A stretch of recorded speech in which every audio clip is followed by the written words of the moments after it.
Hello everyone and welcome to the playthrough of Tarred and Feathered, the 6th map of the Forged in Fire campaign. In contrast with map 5, this one is quite a bit tougher, and we are back playing Henrietta, and we also get a new hero for the remainder of this campaign, Wynona, who by the way still did not have her build ruined by skipping water magic like Henrietta did. And Wynona also has a slow spell, although she needs to catch up in development. Playthrough of this map turned out to be relatively long and it will be split in 3 parts. There are some really good fights and as usual I added bookmarks for most notable of them. Anyway, without further ado, let's get into the game.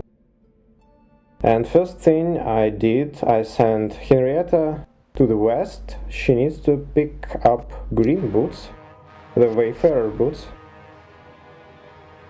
Wynona doesn't have pathfinding, and well, that's the time when I feel very happy that Henrietta does have pathfinding.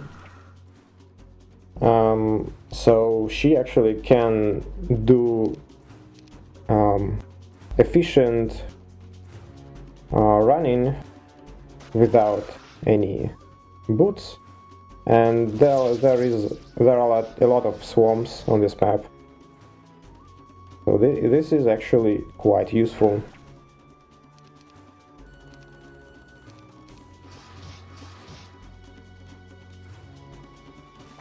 I did not join hero armies. Wynona also starts with a small force, which I will be using right away.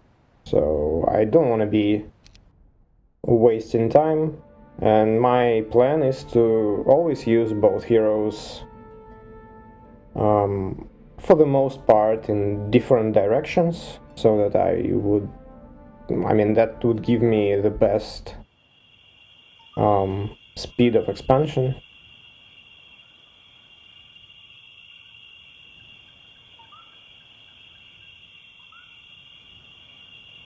Wynona has a couple of fights here. Serpent Flies is obviously an easier fight.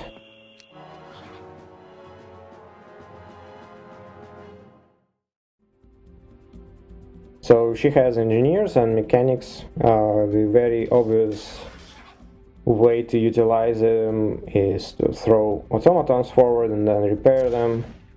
I need to kill the dragonflies so that they do not kill an engineer maybe, but also 17 stack would reach my big engineer stack, so I had to close it with once.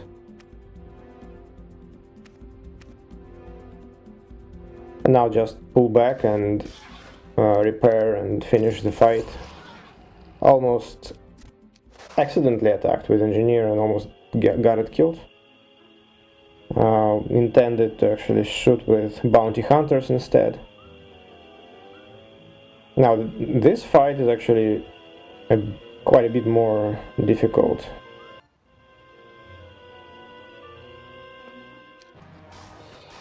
So, but still the idea is the same, so I want to be tanking damage with automatons, and I close the big engineer stack with once, the way you see there.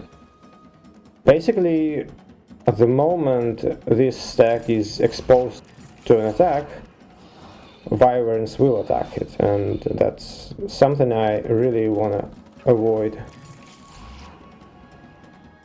And obviously you don't want to take this fight too long, because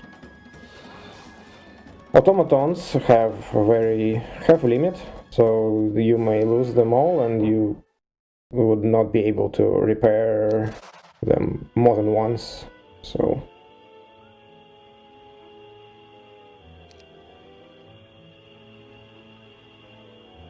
okay, now she'll stand next to wyverns and wait for Henrietta.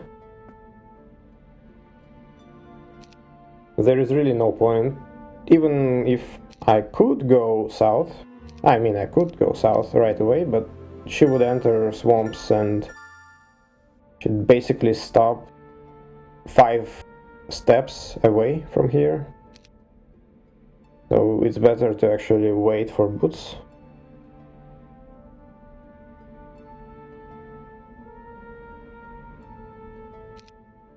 Henrietta will pick up the resources Wynona left, and Wynona will go towards the fortress town to the south.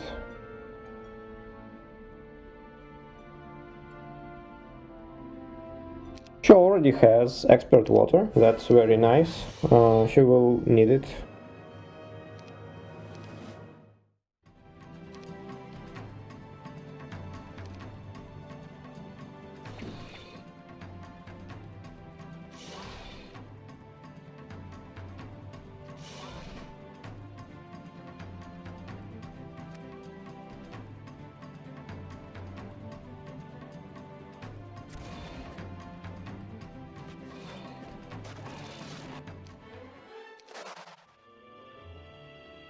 Okay. I was contemplating picking up the gold here. That would delay Wynona a little bit. But I think I'll leave this pile to Henrietta. I will send Henrietta to the east from here in a couple of days when she finishes clearing up the pocket.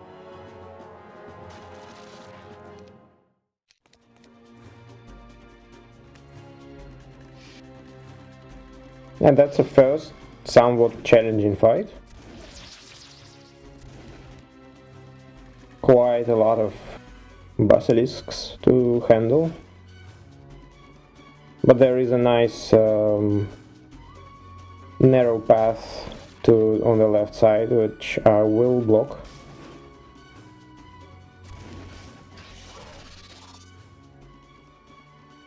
Unfortunately, second basilisk hit actually turned them to stone.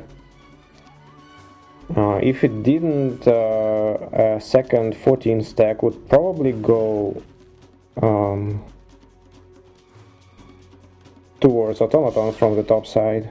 But maybe I'm wrong.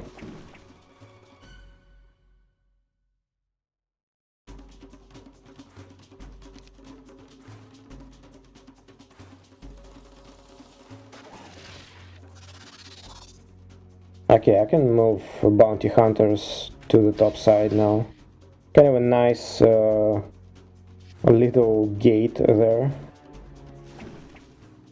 Blocking the way for basilisks, but letting my own units to go through.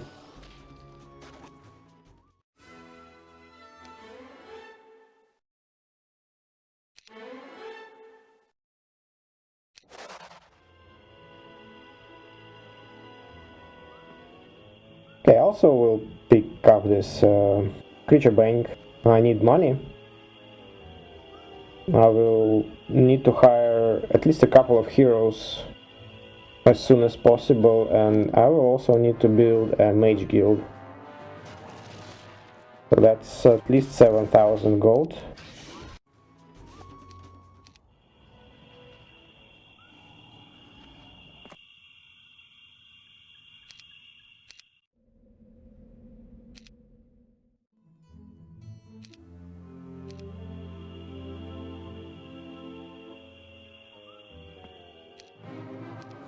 Okay, that's the first fight, and I really like to have forgetfulness and expert water.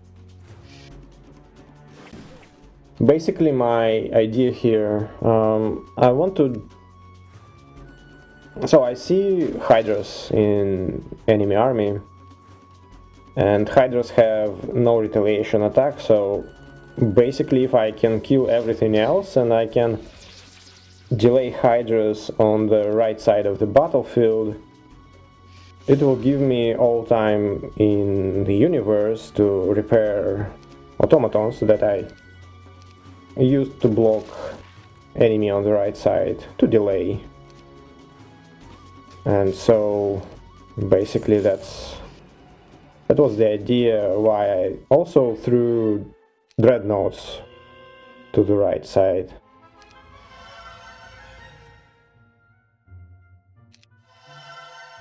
Rion is actually a very nice hero to have in a tavern because of his first aid tent.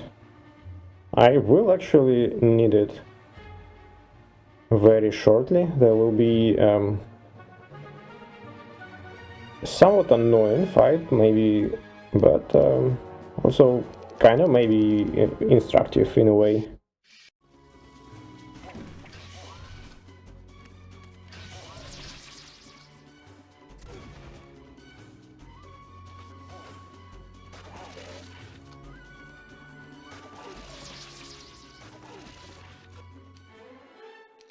And that's second Wayfarer's boots. So at this point I have 2 boots, and I have a hero with pathfinding, so I can theoretically have 3 mobile heroes with non-swamp creatures, right? So I could have more than that if they only had, for example, serpent flies, which there is a dwelling not far, so I do really want to take this dwelling and be able to get my heroes to speed with serpent flies. And having a couple of boots not permanently bound to my primary heroes actually is quite useful.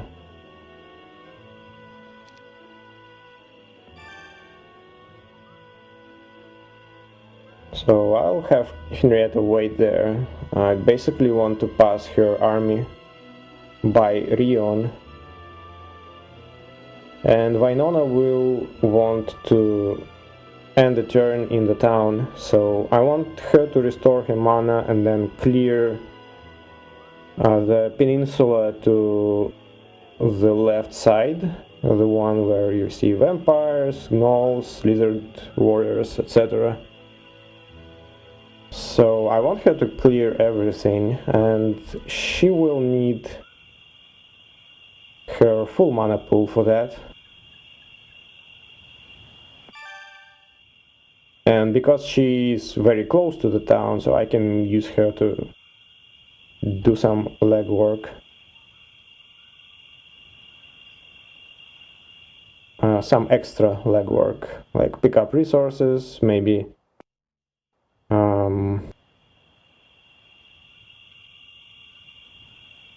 pass something somewhere, etc. I was checking if she can pick up the gold pile and get to the town, but I don't think she does.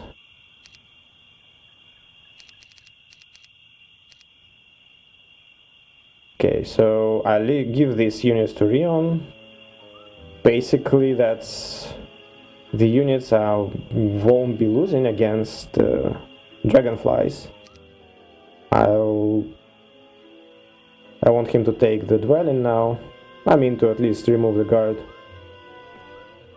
Everything else could be actually killed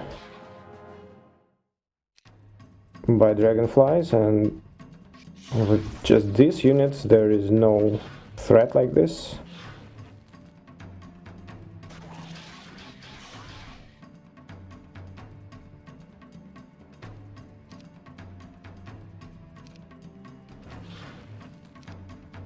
Dreadnought's Q is actually quite cool. It takes some time to get used to it. I'm not sure I actually got there just yet. but there are some really nice interactions between Dreadnought and other units, and the ways to maximize use for the beam. We'll actually see a few, at least one example how you can use it, but if you pay attention, there are obviously more, but like one, I think a special case for the beam, I think is particularly interesting. But I think it's gonna be maybe in part 2.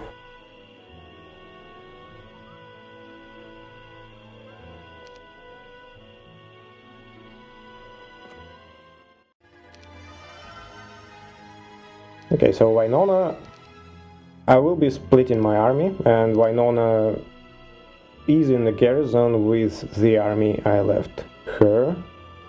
She will also part ways with at least some of this army. In particular, I want to hire a hero that will go to the seas.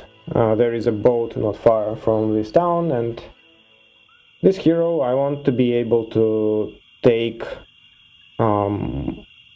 creature banks on water, so the shipwrecks and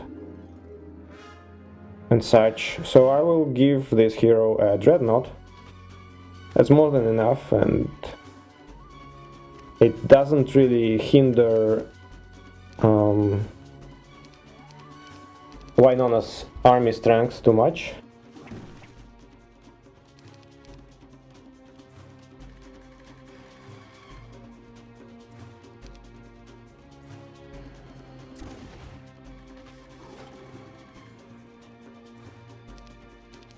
And Henrietta went to the east, so already starting expansion.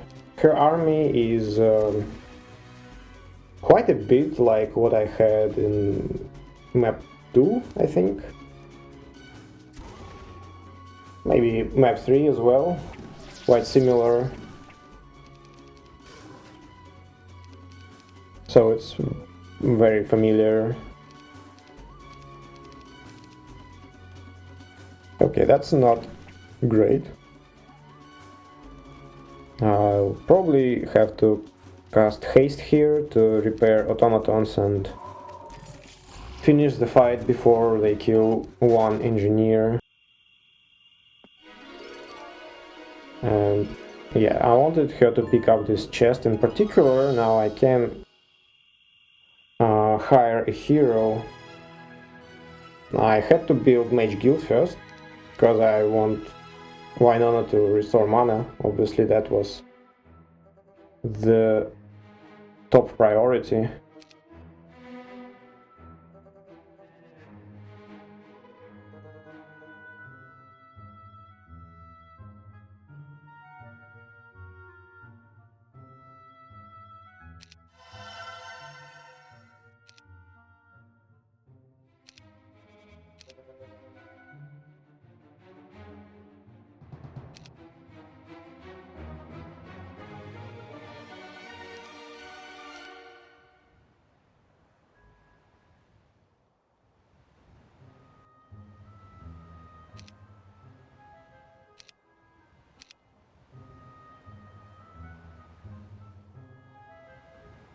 I think here I'm maybe overcomplicating it a little bit.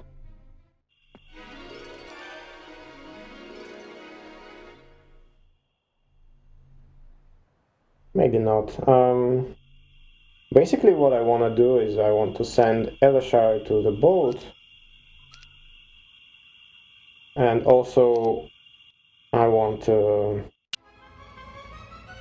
get the boots from Rion and give Rion a serpent fly so that he could be acting, could be fast without relying on Wayfarer's boots.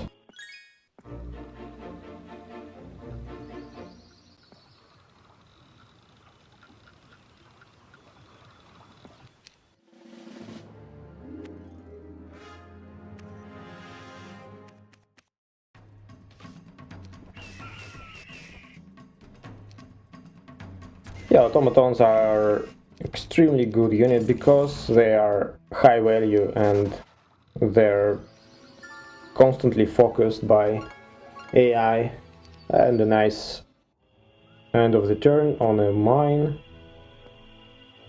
Was able to stash units there and get some value, some small speed boost with it.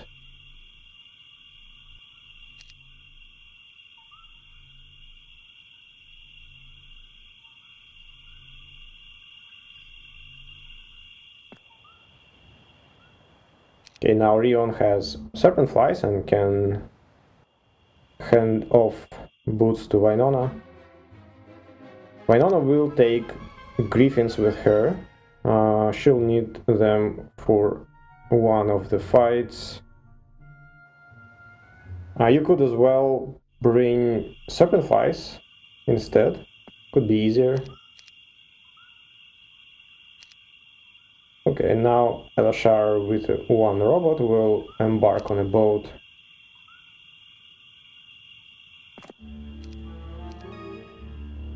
Have just enough resources, and I want Rion to take boots off Elashar because he had to use boots to actually reach the boat the same day, so Rion will have to follow and fetch them.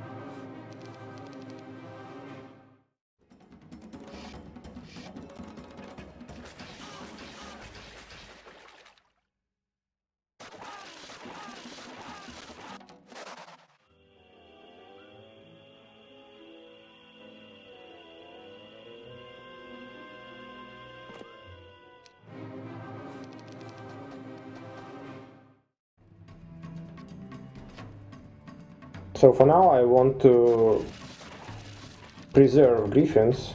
Griffins would be targeted by many units at this stage, and I want to save them. I just set up my dreadnoughts for a couple of beam attacks.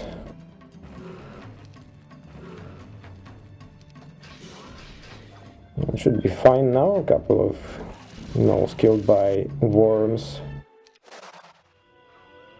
I won't be taking pathfinding with Wynona. I have already pathfinding on Henrietta, and it's also version 1.7.1 when pathfinding was actually pretty bad. So I do not intend to take pathfinding with her, and I had some ideas what I want to take. Maybe we'll talk about it.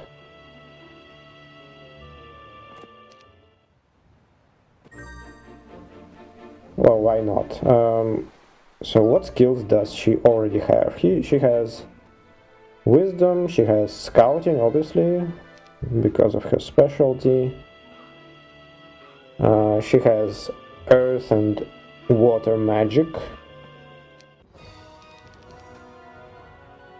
And she has logistics, I think. That's 5 skills. And I wanna add air magic, a really good skill to have. Primarily because of the haste. I think haste is a really strong spell. Enables a lot of aggressive plays. Really good. And also 2 more skills are offense and archery are kind of pretty good ones.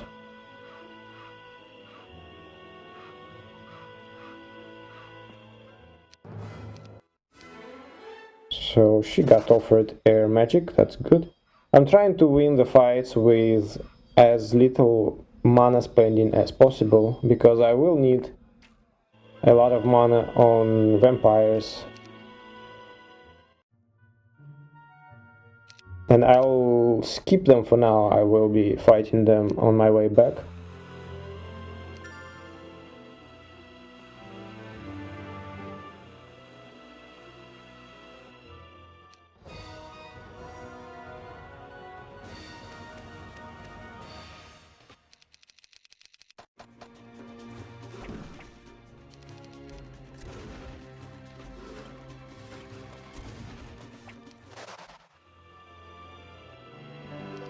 Okay, and Henrietta gets a couple of coatls, that's very nice.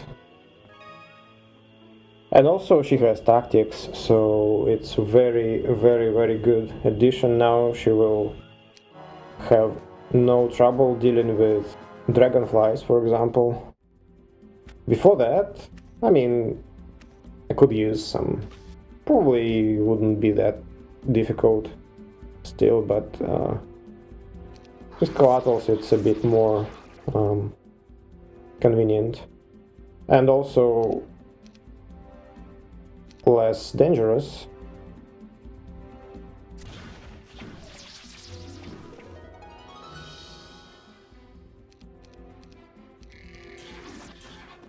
Very handy invulnerability.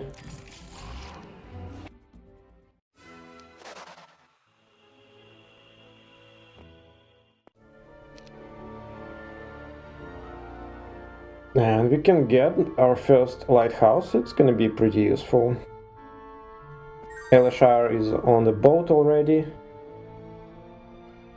And obviously I want him to be a little bit faster.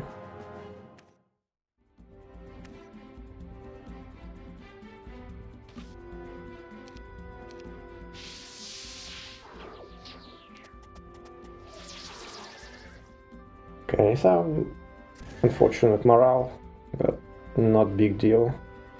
I actually like the blind on a coatl, makes it a less likely target, and as you can see this unicorn actually went all the way back.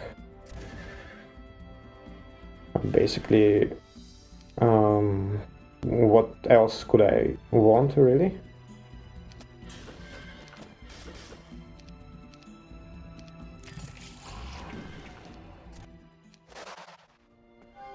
Okay, next day is a lighthouse day already, that's good.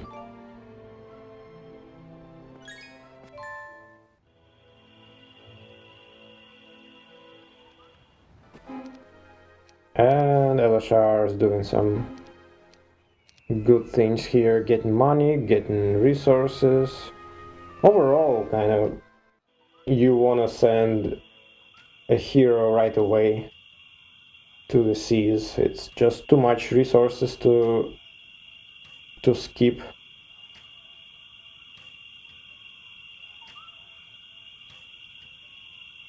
Okay, there is a fight against lizard warriors. I will have to spend mana here. Very obviously need to cast Forgetfulness. Also, Wynona spell power is not really that great, just 3. So she has to be pretty fast in killing things unless she wants to spend more mana.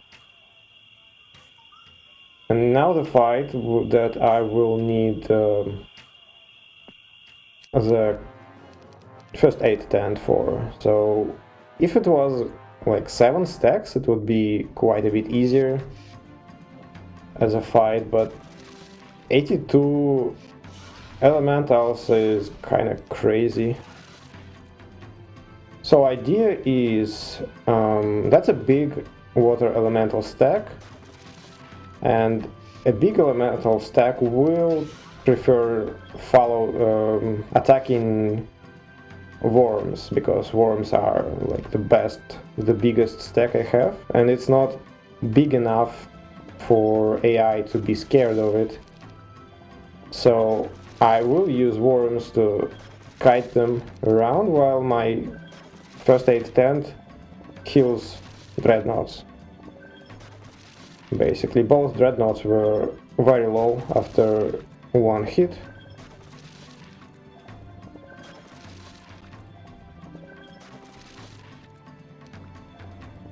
I did use a second dreadnought hit to basically body block water elementals and give my first dreadnought time to retreat.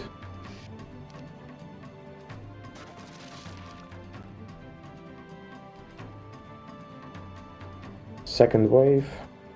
Now there are some risks for you to body block one part of the battlefield or another, and in that case you may accidentally spook elementals in the wrong direction, so you want to be a little bit more careful with where you put worms, where you put dreadnoughts and griffins.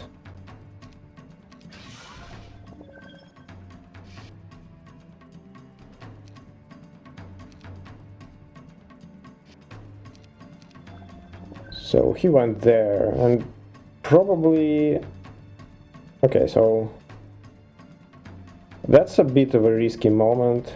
The question is, where do these elementals go now? Okay, so I want to lure them away with griffins maybe, and the idea is because if they go towards dreadnoughts, they're within range of being hit by 2 dreadnoughts and 14 Olgoy Horkoys, which is quite a lot of beating. So basically I wanted to give them another option by using griffins and to send them to a different place where they would not be hit by dreadnoughts, at least. Okay, so there is a small danger when, if they continue going left, they might be quite a problem. Still following the griffins, so I probably will have to bring griffins to dreadnoughts at this point, and just sheer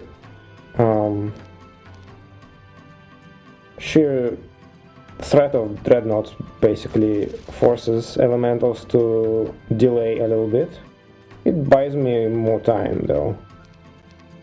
Dreadnoughts are getting healed.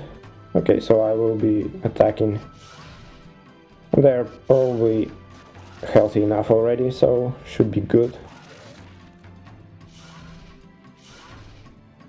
That's good enough. Okay, nice little warm-up. And didn't have to spend mana, that's also very good. I will need a lot of mana for the vampires. Some locations of interest around the map.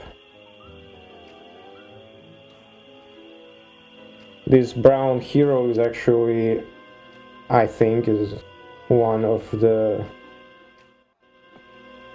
most interesting fights of my playthrough here.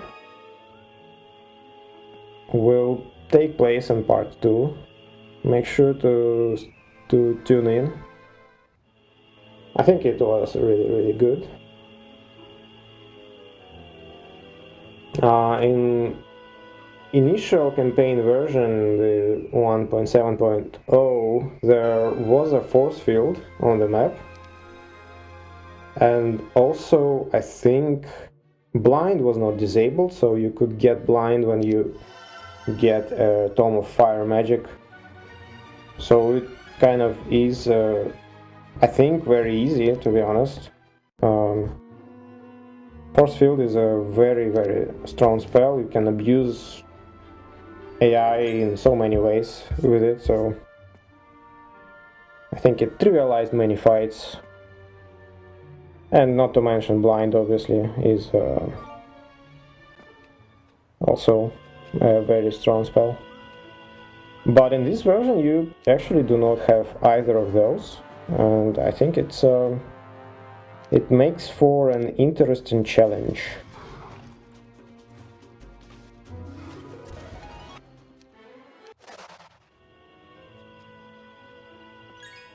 And nicely finish the day on another mine. Another great opportunity to get more movement, and now I actually get more movement on Coatls. not on automatons, which is another, what, like 100 movement points? Actually 100 without logistics. With logistics it's 120.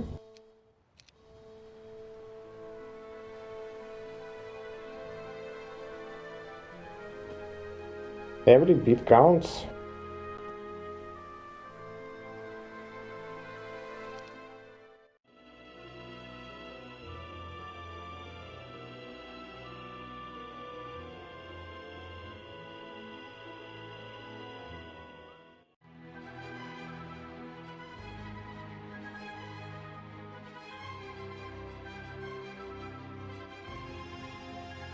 So I want to hire another hero. There is a boat where Henrietta just came to. There is another boat. Oh, there we go, there you can see it. And I want to send another hero there also, plunder the things on water. Now, obviously, Wynona can't give a robot this time, at least not this very moment. But she'll be back in a day at most, so I actually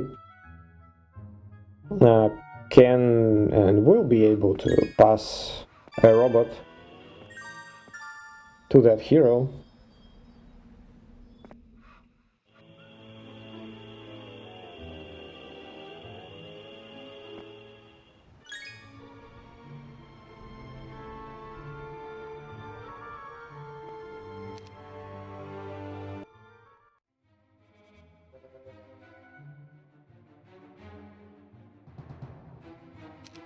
Okay, at least I can hire a gnoll here, so I would at least be able to give a swamp creature to Dermith.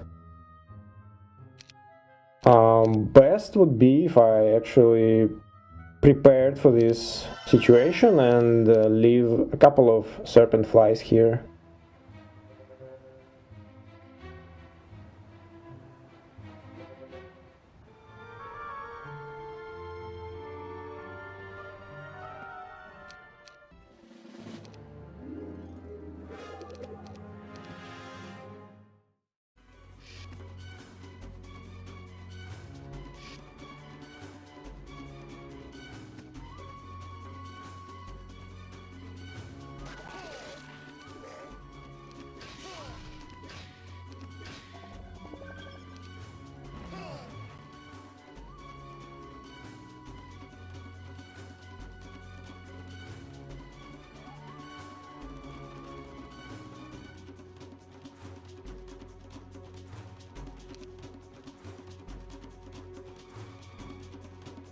I want to kill the one that's closer to griffins, and I'll probably move worms back to the corsairs after that. Yeah, and now, well,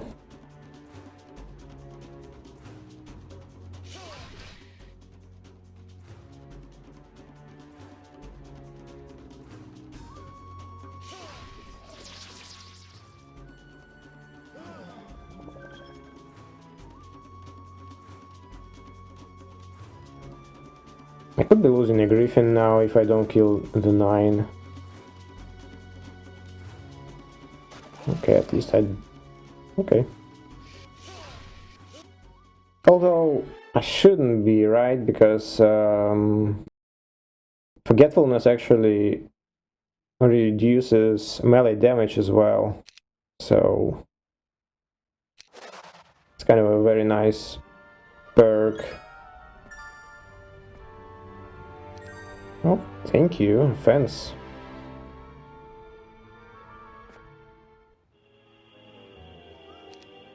Okay, Wynona's skills are already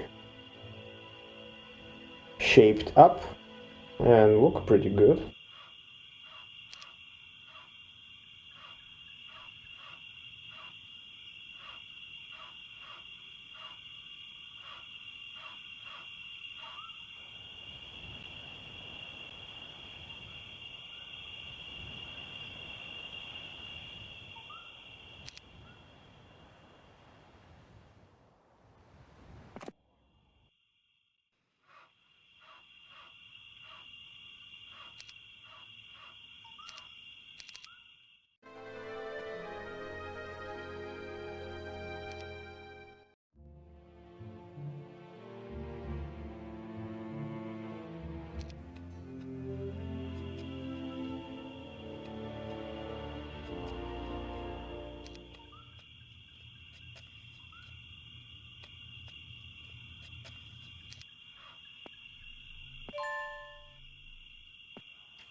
Okay, I need a couple of serpent flies here as well.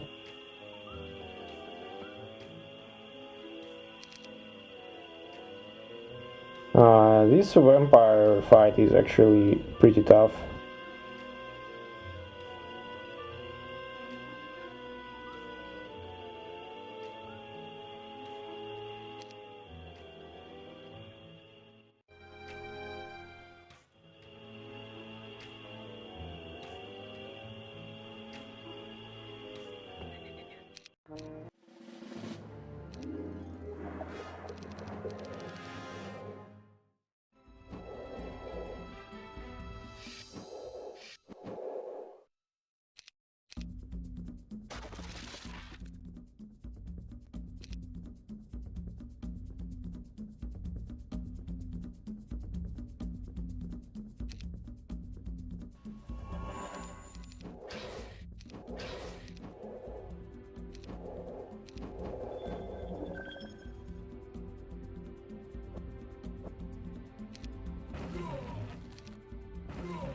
So I want to put my worms to the top left side now. Worms can take one hit of vampires without losing anything, and I want to bait a few stacks back.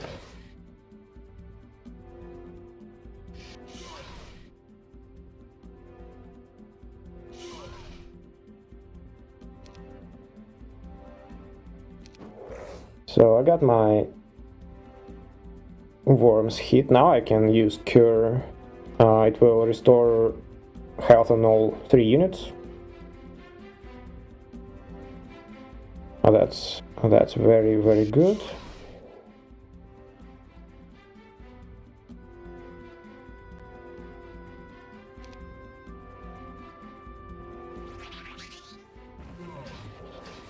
And it will also preserve worms, they would not be killed.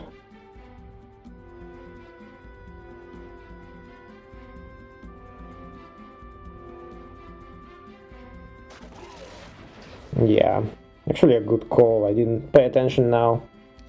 So the slow was about to expire and I hit the first vampire stack that were to take a turn. This way, and well, worms have a speed parity with vampires on dirt, so worms would take second turn, and because I hit a stack that was made like one vampire, I was hit by a single vampire before I was able to act. That was pretty nice.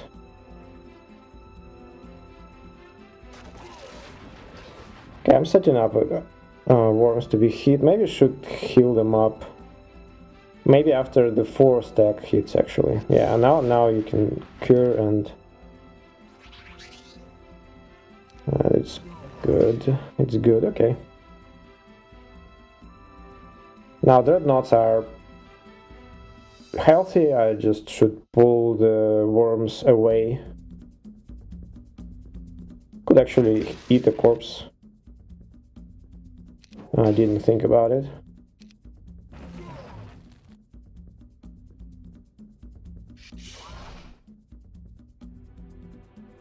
But it's all good.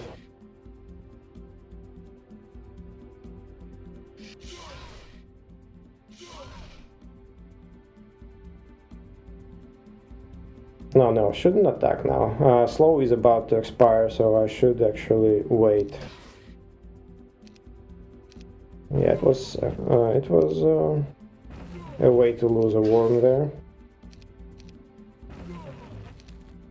That's good.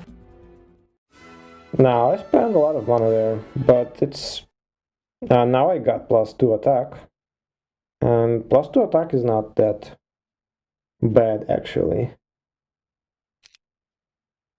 And also advanced offense is obviously that's another basically +2 attack.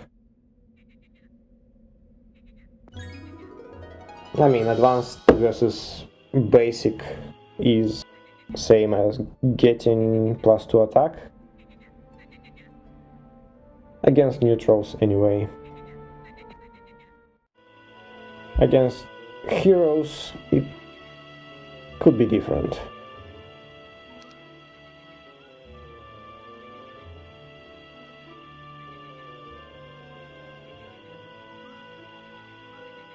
Now Rion will pass Dreadnought to Dermith, and Wynona is left with one robot only. Very sad. Very, very sad. I'm actually sorry to see she's left out.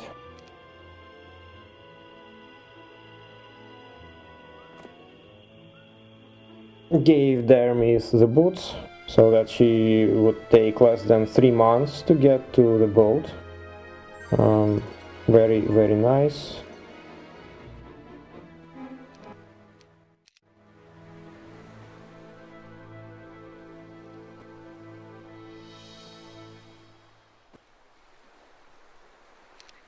And Wynona, why not go to the south now?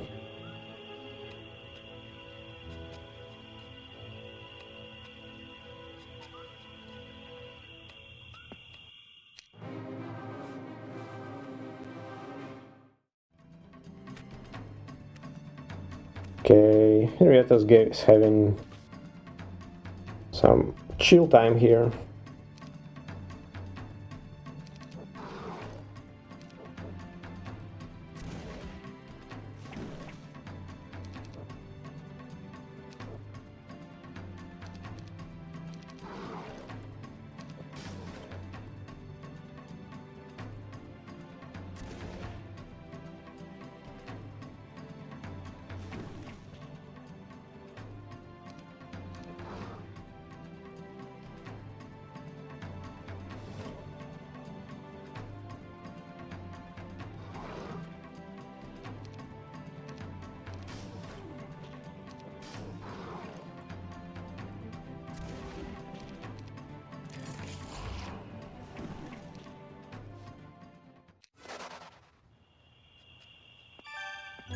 Okay, +2 defense.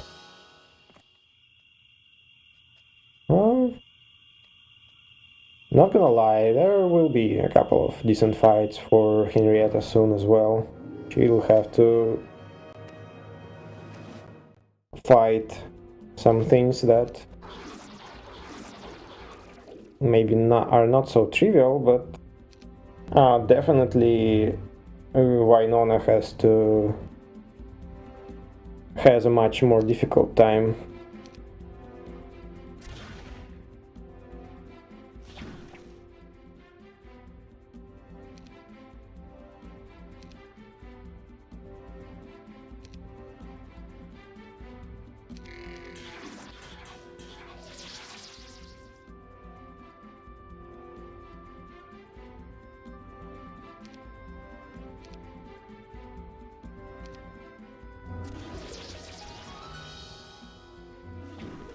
Okay, that's almost game over. A couple of good shots.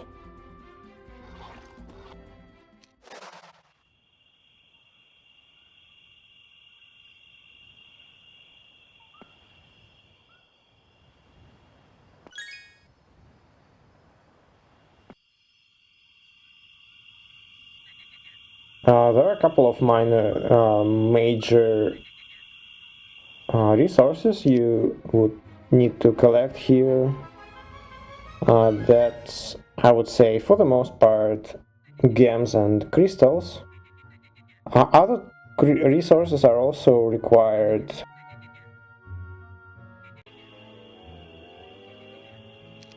For example, to get access to some dwellings and maybe to some quests, mainly for fortress creatures.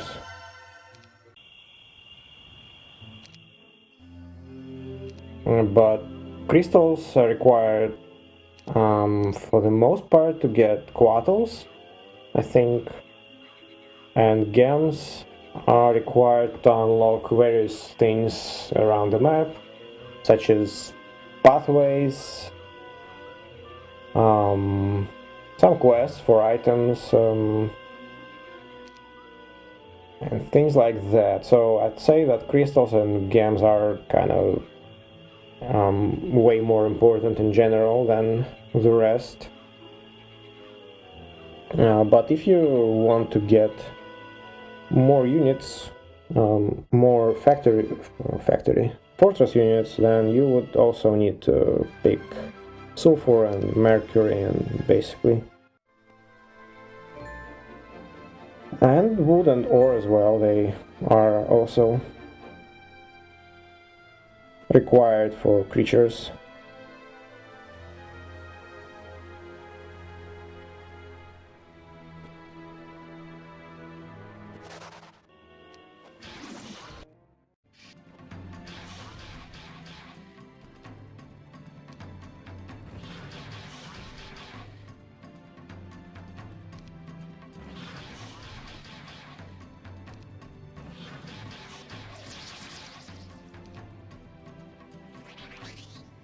Okay, didn't get to finish without casting there. So these squattles, for example, require 20 crystals to join, and I think there are 4 of them. And the quest guard that I want to open is free, and it holds 4 dreadnoughts, I think. I might be wrong, maybe 3? Small number. Yeah, 4, okay. That's a nice addition.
Gems in particular are very important in the beginning, because there are a few quest guards that close portals around your starting, well, not really starting area, but around places where you want to get in the early game. And like in total, you need quite a lot of gems. So like 3 portals would cost you 15 gems each to unlock, for example, and then there are a couple of quest gates as well that ask for gems to pass through. So that would be like over 50 that would you would want to have early.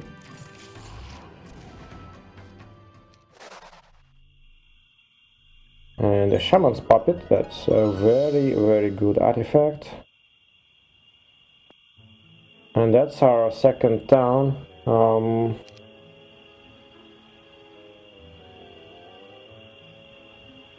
Towns are very poor in terms of money income, so our first town, I think, is limited to 500 gold per turn. pretty bad if you ask me. And but there is one thing that makes it a bit more palatable, is that towns do not allow you to build all creatures. So our first two towns allow building wyverns, dragonflies, and like tiers 1 and 2, lizards and gnolls. So we can build gorgons, basilisks, and we can build hydras, obviously. And other towns also even more restricted. This fight, will interrupt my nonsense there. This fight is very important to lose only one gargoyle.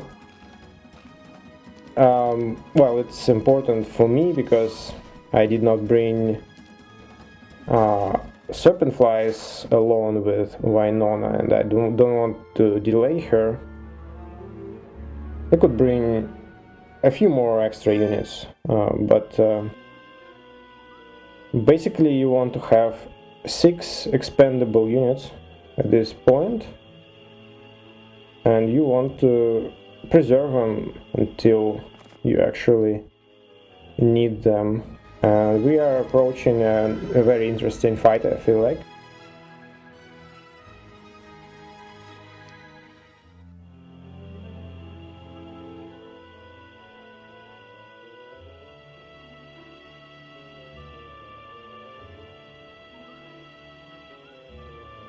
Henrietta will also have a somewhat challenging fight. 50 wyverns is nothing to scoff at, but she has 4 dreadnoughts.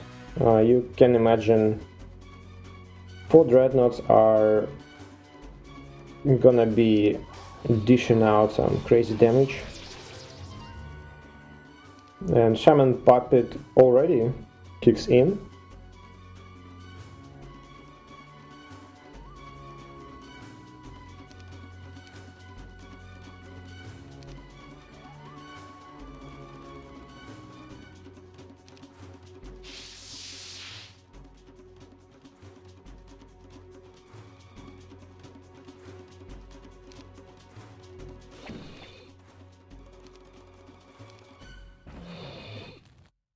Wow, that's nasty.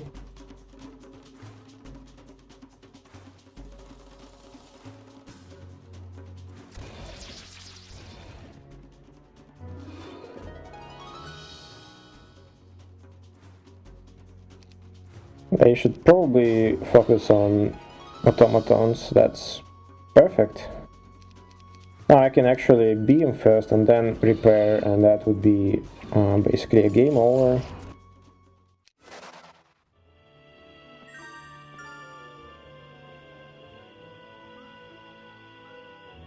Maybe I shouldn't have picked these things up by Henrietta. Kinda wasted a little bit of time there.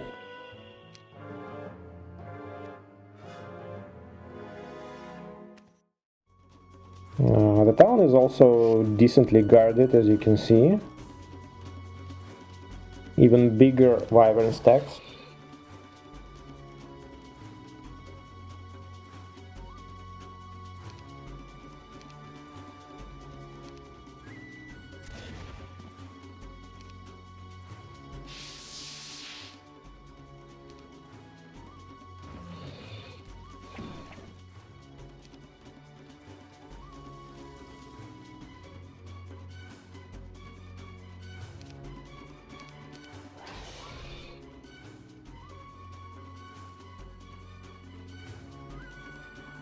Maybe I should have moved automatons forward a little bit.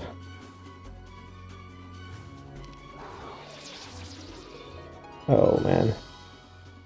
Morale is annoying. Okay, at least they didn't kill a Coatl, and now a robot goes pew pew and This should be fine. The 3 wyverns are kind of a nuisance though. They will take a turn, so maybe I should wait with Quattles. Maybe hit them once, but yeah, like this. Oh, that's good. Now I can kill the 2 with Quattles, and automatons likely can kill the 4. Maybe I can... okay, they can't. Magic Arrow or Haste on Bounty Hunters would do.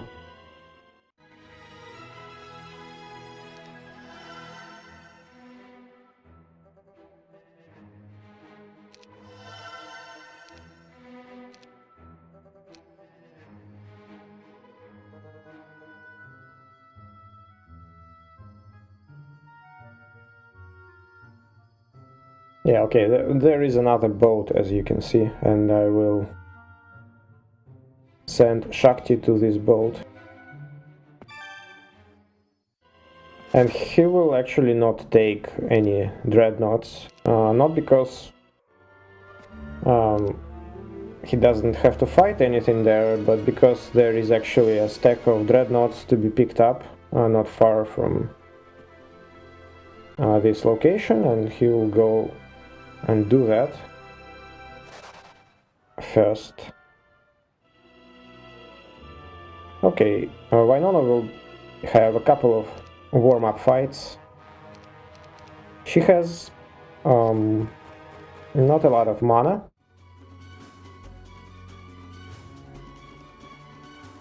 But she will still use slow here.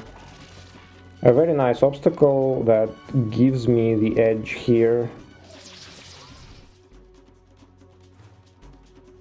As you can see, Minotaurs are stepping on each other's toes. And as before, I need to preserve gargoyles.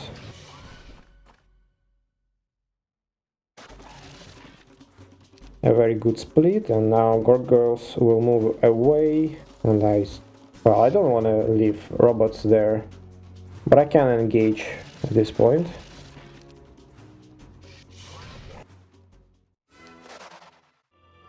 That's very nice, and a couple of resources again.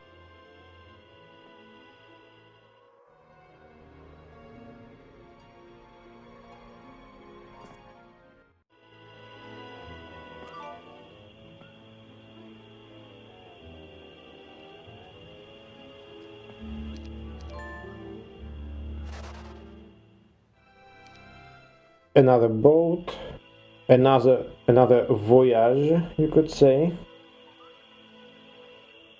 Bon voyage, Doramith.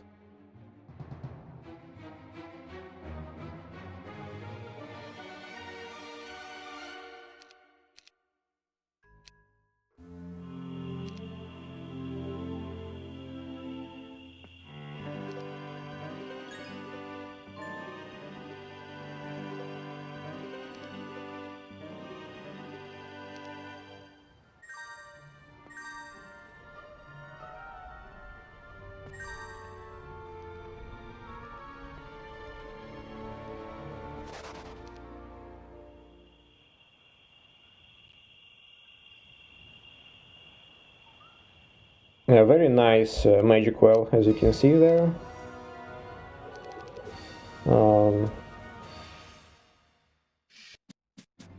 I managed to keep my mana at an acceptable level.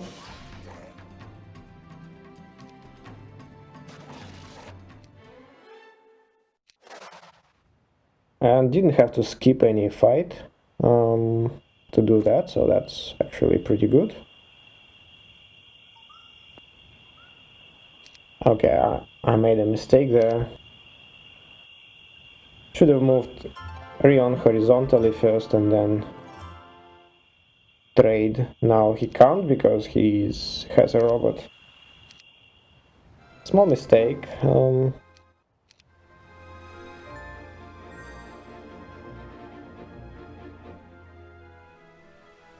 I could actually steal some resources there. Actually did not realize that. Just only now paid attention to it. It wouldn't be that bad an idea actually to do that.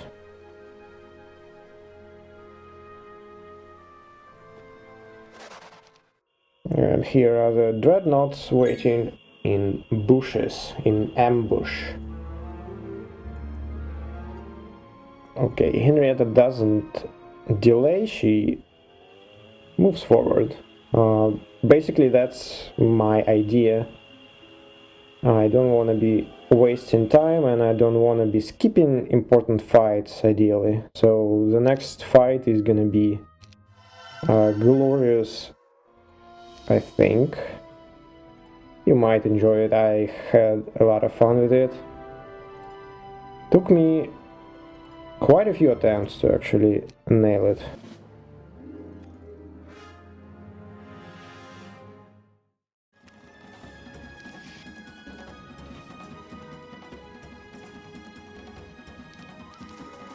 But first we deal with these minotaurs. Below the quattle along the bottom is there to bait them. They are hesitant to go further because of the threat of dreadnoughts and automatons, so they tend to stay back a little bit, and because of the quattle along the bottom edge they actually were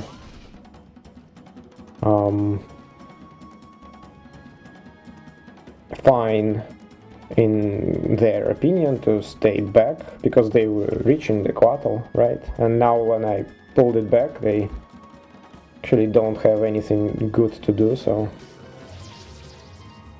it's kind of a very common theme of, okay, I will need to turn on invulnerability on the top quattle. That's good, that's actually a great ability for quattles. And there we go. Maybe misplaced my units a little bit. I had somewhat maybe not a great position of them.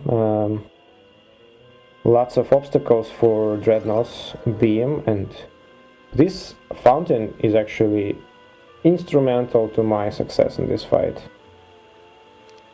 No joke. So this is the enemy. Pay attention, we have only 2 spell power, by the way. And his stats are actually, look at this, 33 attack is kinda pretty nuts. So his gnolls deal damage, and the idea is that, well, you can imagine probably the idea. That's also Drakon, so his gnolls are actually pretty fast, are not easy to kite, and he casts all sorts of annoying spells like Curse, Misfortune, lots of annoying things. Even Fire Shield will soon to come in. And my mana is running out, as you can see, really fast.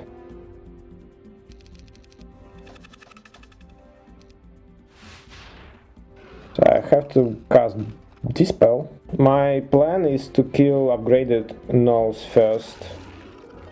They have a slightly higher speed and well, by the way, the luck that procced there was very important.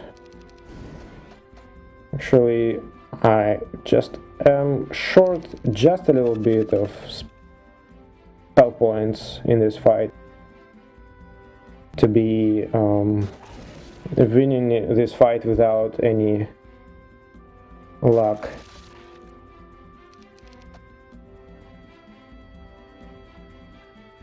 So now my plan is to kite these gnolls indefinitely and basically have him waste mana. I will be putting my gargoyles forward a little bit so that they threaten the gnolls, and this way he will end up casting spells on my units. So as you could see, I left one gargoyle along the bottom edge, and it provoked him to cast Misfortune, one of the two debuffs that he casts.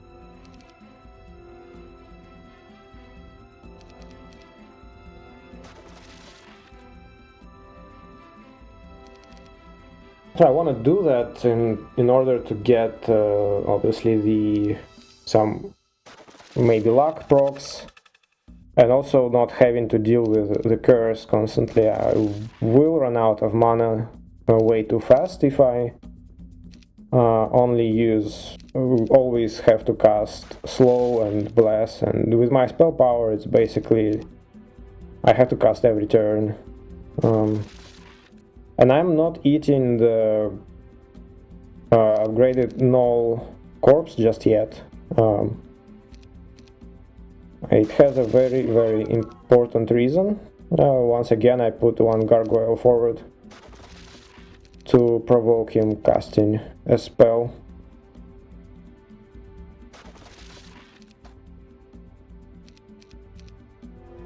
Only 14 mana left. A couple more spellcasts and we are ready to do some good stuff.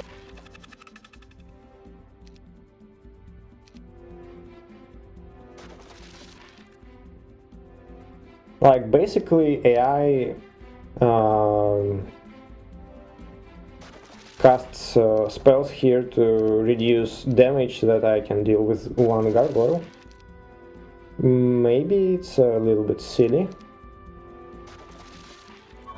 but you could bring like a couple in one stack, three in one stack maybe, to raise the stakes, so to say.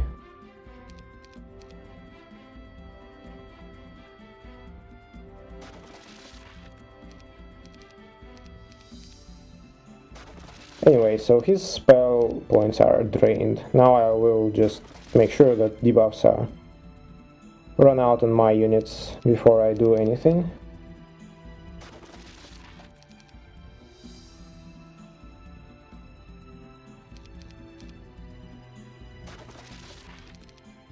I need to kill another one.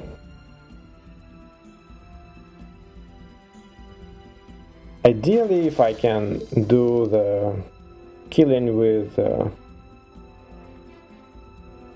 bless always, but I'm a bit tight on mana now. I'm trying to find a way, like a specific position where I could gain enough distance from them so that they do not reach me in 2 turns after slow, and that's the position. That's when I should cast slow.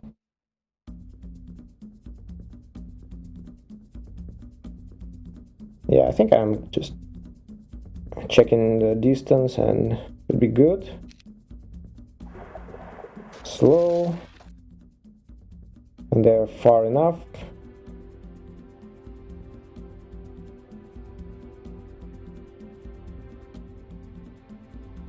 Now wait with all. Obviously we do not want to attack them right away because we need the corpse to be next to Gnoll.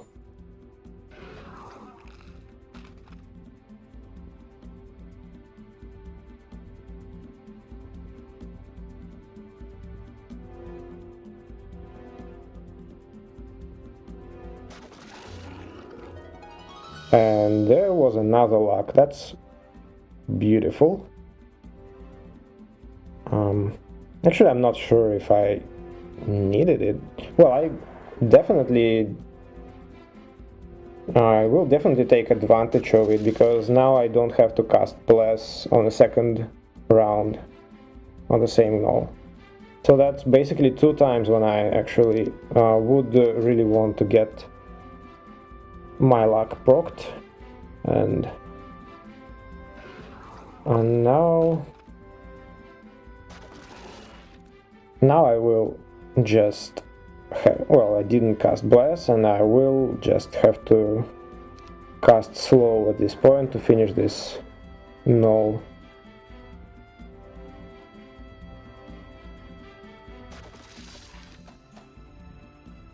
And I have 9 mana to kill the last stack, which will be enough, because that's where the 2 corpses will come in.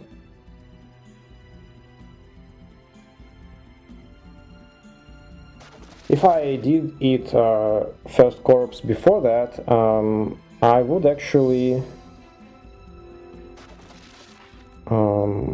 it would be worse in terms of damage distribution. I would be overkilling second stack. And I could eat the corpse before that, but I wanted to move Gargoyle away first, because it would... If I ate the corpse a couple of turns away, it would screw my Gargoyle in a bad way. Now, already about to finish this fight with a glorious combo. Beautiful. Well done, Wynona. Plus 4 attack artifact. Let's go.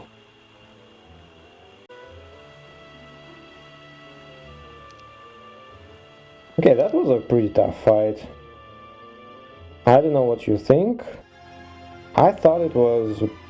I mean, I don't know if it was intended this way. I am kinda doubtful that I split my units, for example, exactly the way it was intended by a map maker, but I really like how it turned out.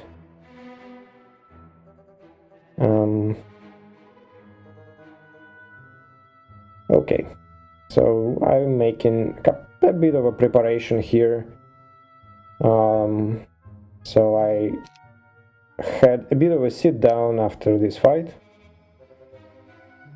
and I'm preparing for another enemy here.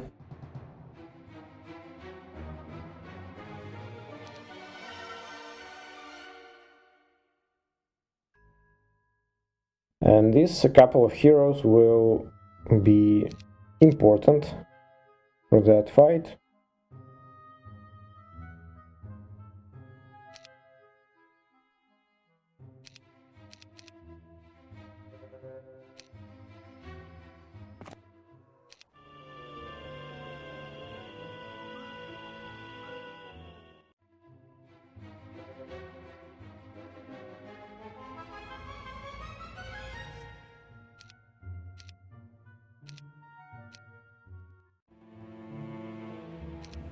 Unfortunately, did not have enough wood to build wyverns, but I have one more day.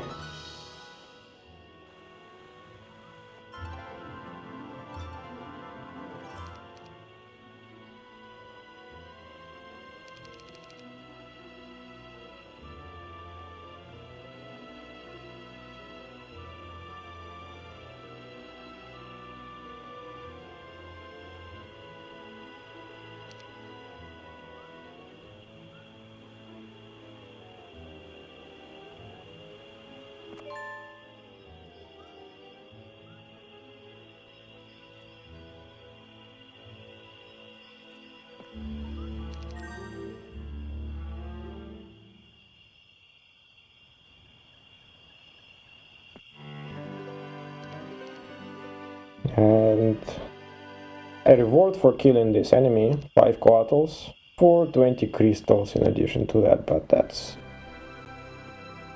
still very good.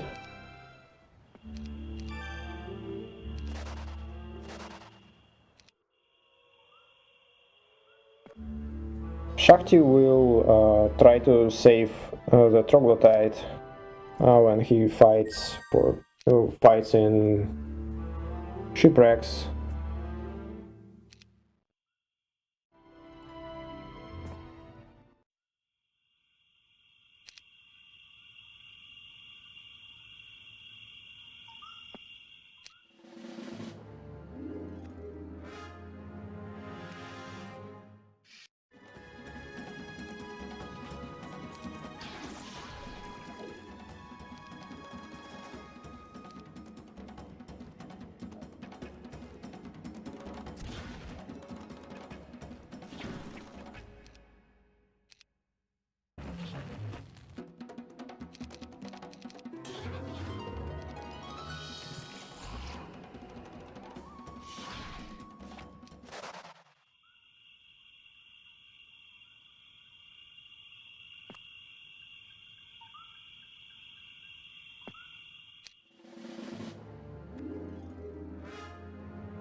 Oh, that would be nice. Beam attack again.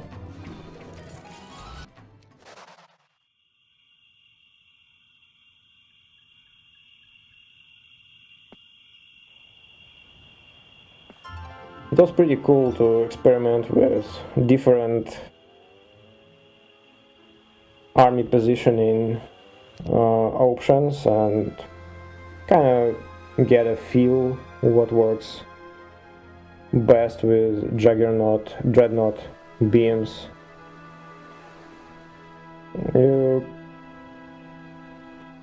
kind of get the idea that some setups basically create like very good beam attacks,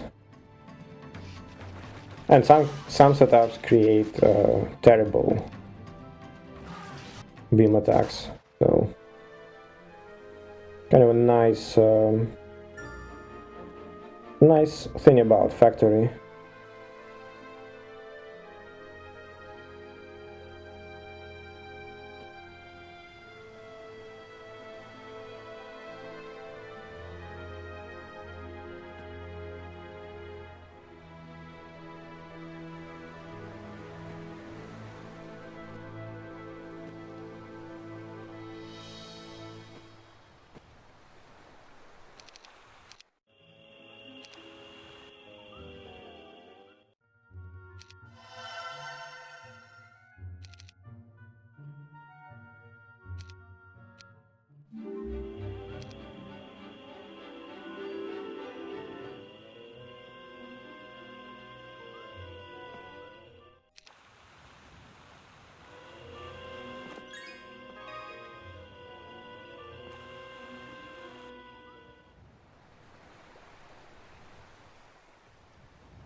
So Henrietta will go south from here. There is a town she can take, and most importantly there is also a slow shrine, and she will be able to cast it in the future thanks to it.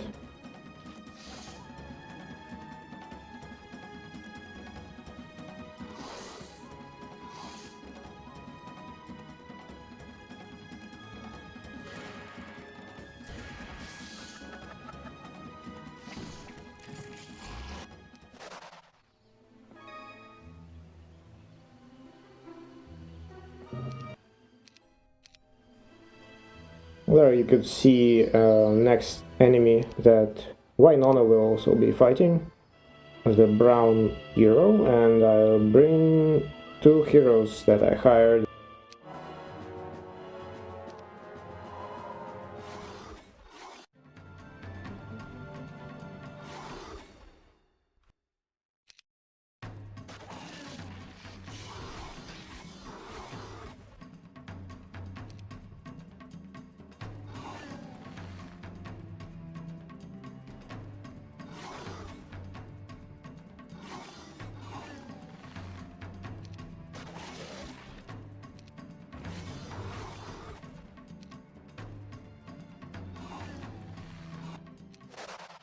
And we got ourselves our first gold mine, and there are also a couple of more mines for crystals and for gems.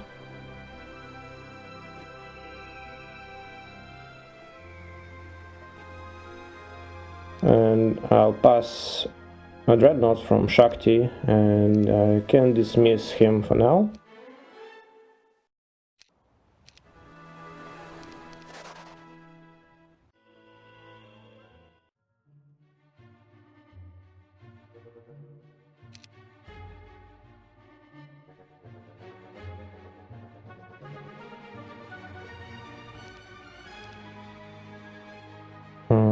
I want to bring these reinforcements for Wynona when she reaches the crossroad from the other side.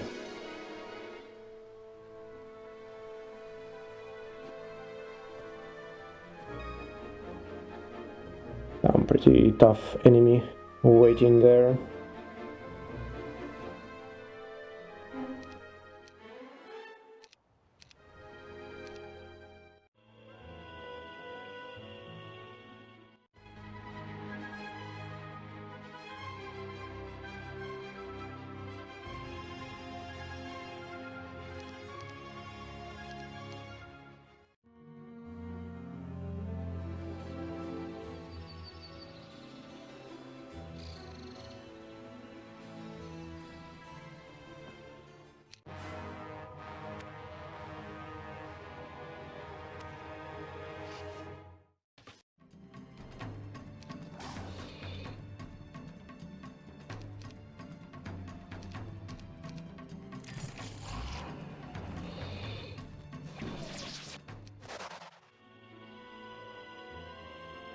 Oh, there you can actually see one of the portals I mentioned. The quest guard asks for 15 gems, but I'll skip it for now.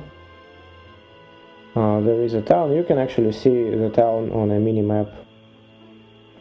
It's been shown by a hut of Magi.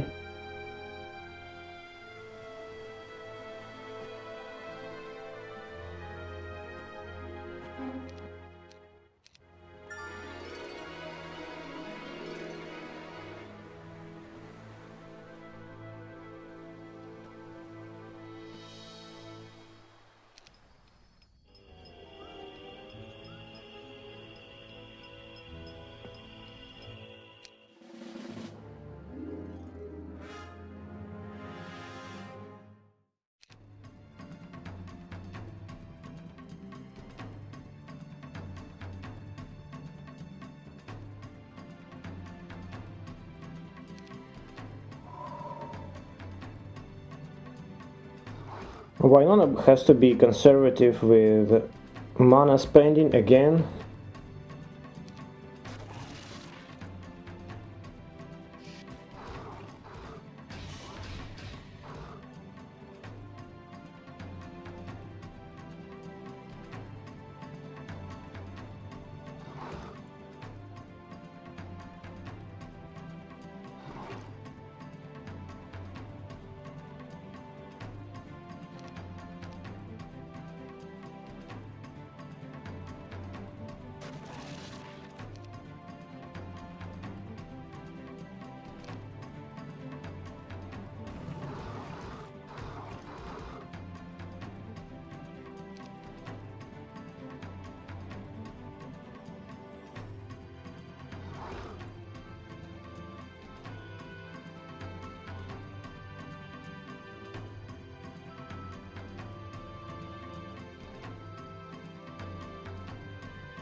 Just remember to pull back wounded Quattles and make sure that you always block Cyclops with something.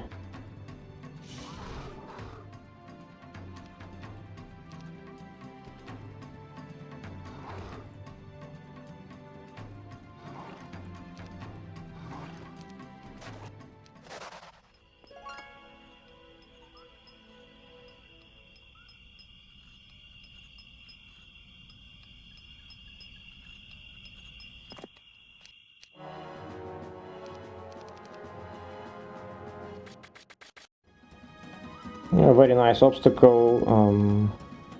Definitely want to use it against enemies here.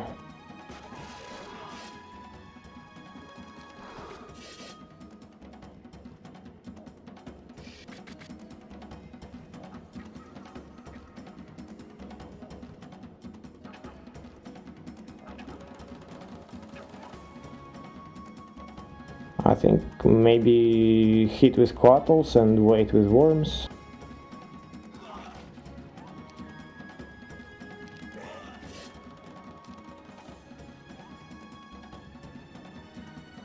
I'm not sure though. Worms are wounded, so I'll have to abstain from hitting with worms probably. Okay, that was risky.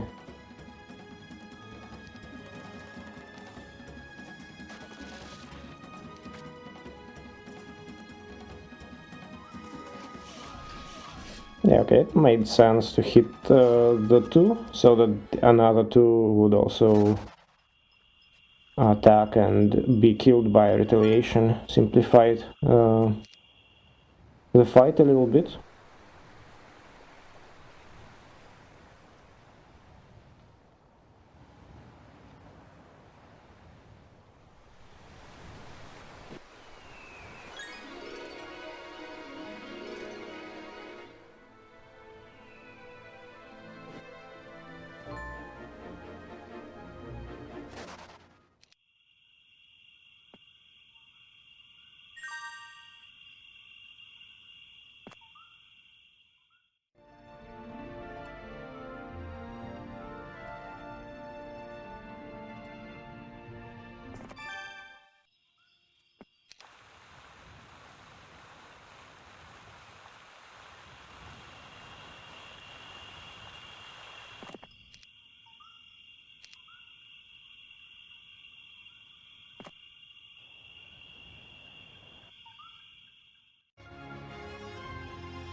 Henrietta will have a couple of pretty tough fights in this area.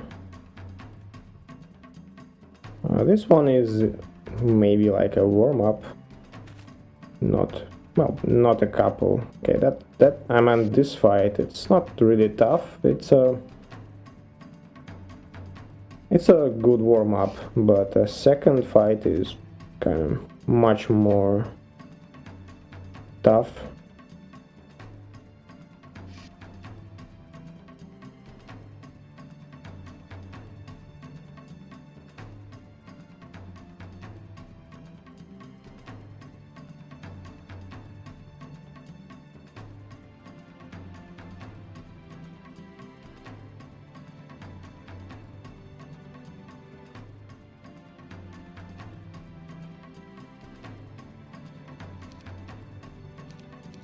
Maybe should have moved robots one tile forward. I'm not sure why did I put them this way.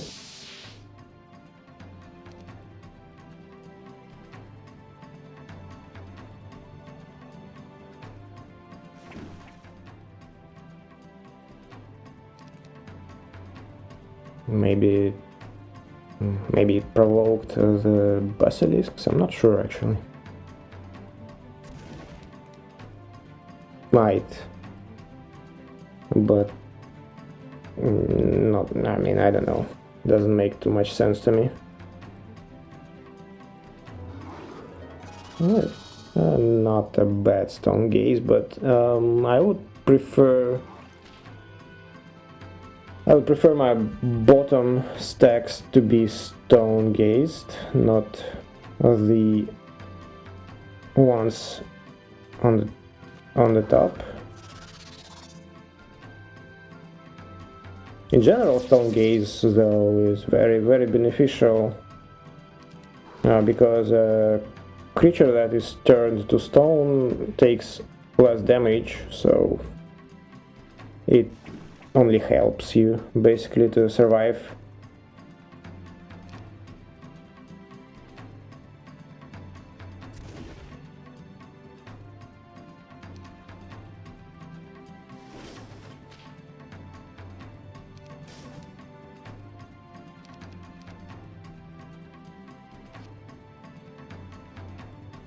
And also, as you can see, they are basically being stupid around when there is a creature that's turned to stone. So if they have any other option to attack, they will run towards it, even if it takes maybe 3 turns to reach it.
I passed all serpent flies to Wynona because Orion was trailing quite a bit and she would have trouble being reinforced later.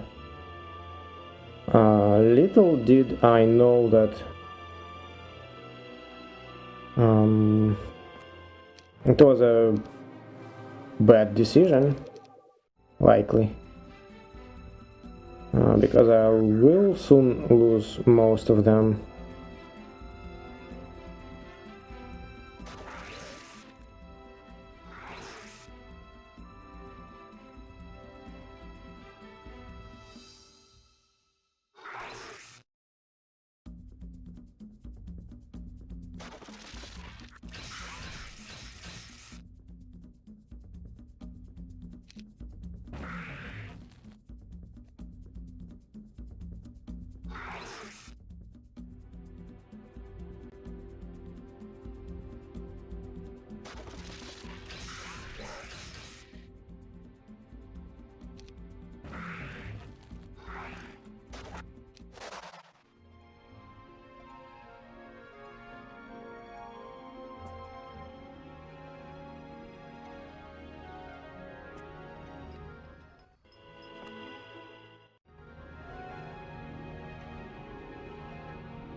And that's the fight.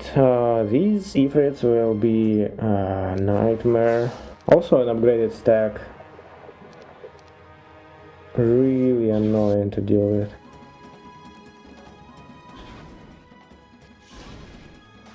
I'm not hitting with worms because they will be wrecked just with fire shield, not even... Don't even need to hit them back. I just ate a corpse there.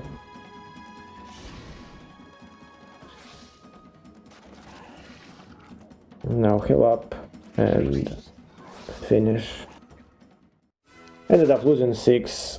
That's pretty bad.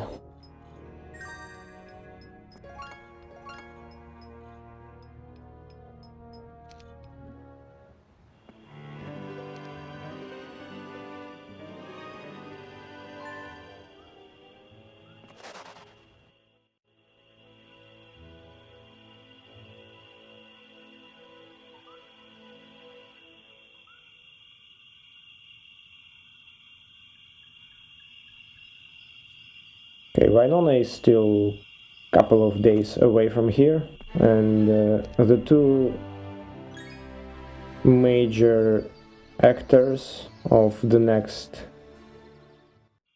fight are already here. We'll have to wait for a moment.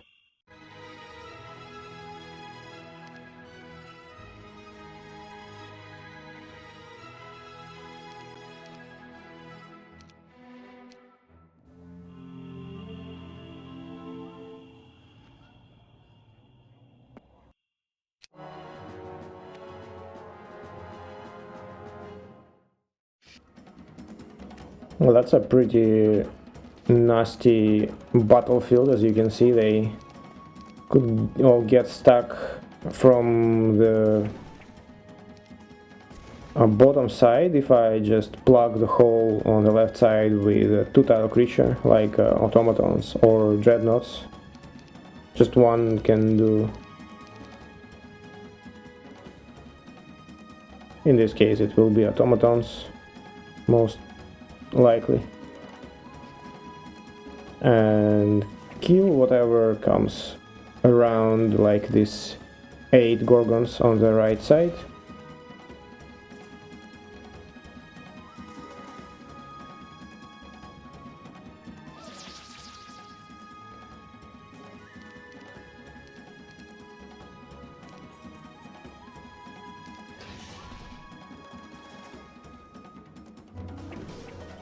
Also, I hit the second Gorgon that would actually take place next to automatons, but instead, first Gorgon decided that it will take entire space by itself. That's beautiful.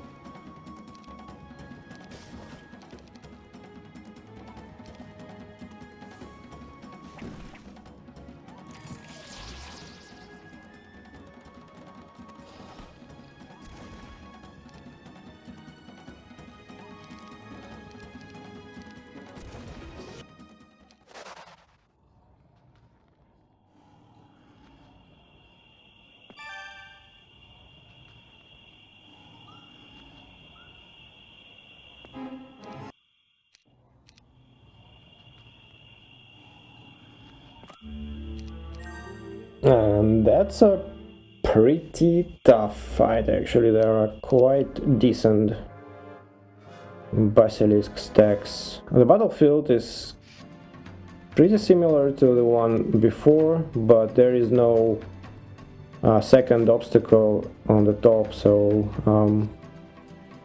it's harder to close from the top side.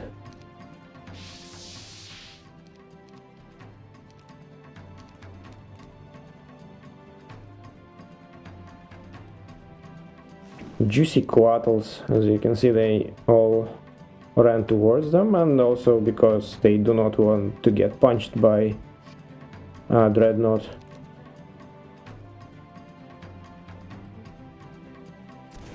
In general, it's very useful to manipulate AI in that way.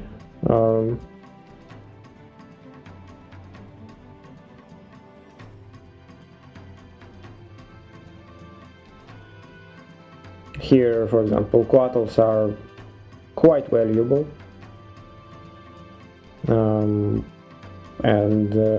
they do not hit that hard, and on the other side were dreadnoughts and automatons, all which would hit quite hard, even if they are also valuable, but that's kind of a question of survival for enemy creatures, so they tend to choose an easier target.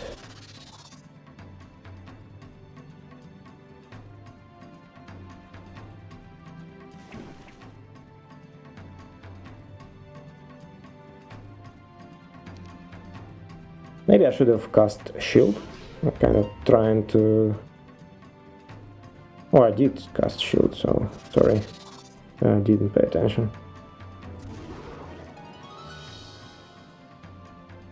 Yeah, I think shield is definitely a must here. Way too many, like there was a 50 stack here, and that's pretty crazy.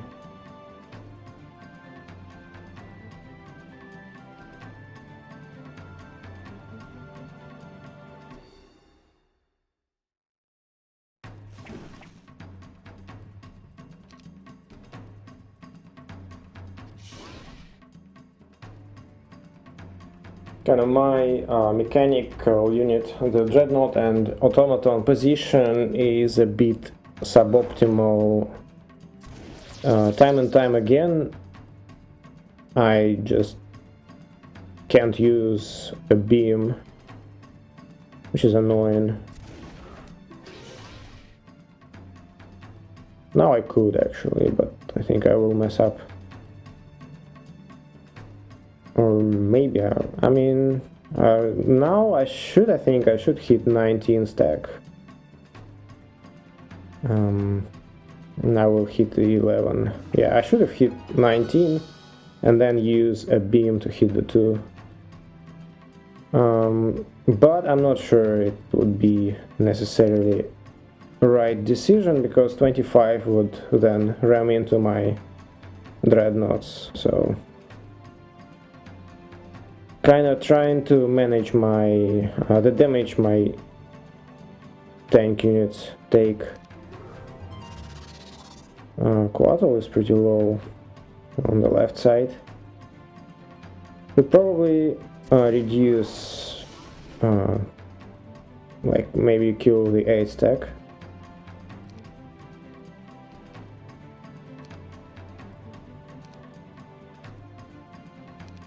Okay, that's gonna be another point of tension, so I want to kill the 6, but Dreadnought has 17 health, so it's definitely gonna cost me a Dreadnought. I don't want to do that. At the same time,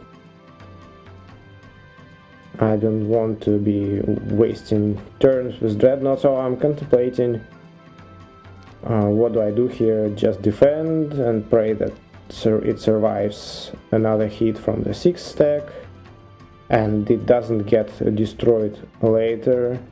Or maybe I should heal and then hit the 6 and then pray that Dreadnought survives a 19 stack attack and it doesn't retaliate to it, so all options kinda look not very great. Also next turn shield is gonna be down and I have to kill an 8 here. Okay, I decided, okay, that might be good. So I'll cure the Coatl and focus on the right side. Maybe it's a right decision. Okay, Coatls, at least Coatls are safe at this point.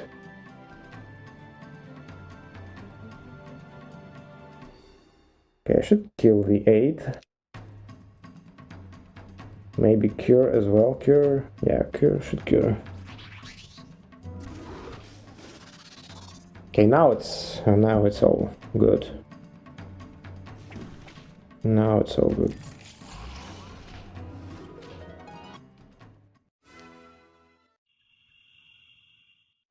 Okay, this town only has basilisk pit. Pretty useful. Pretty useless, I meant to say. I don't really see much value in basilisks.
Finally, expert logistics.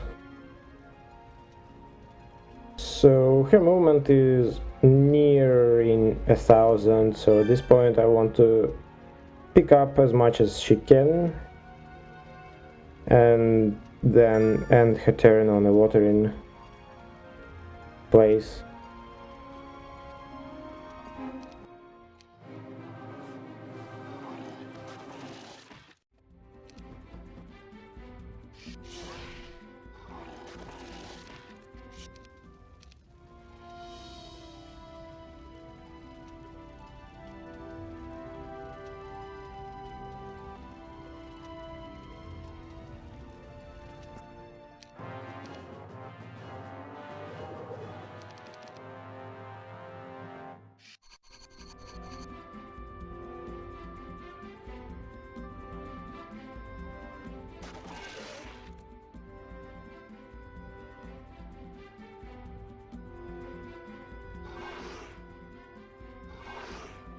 I'm not sure why did I move serpent flies to the top at first, kind of.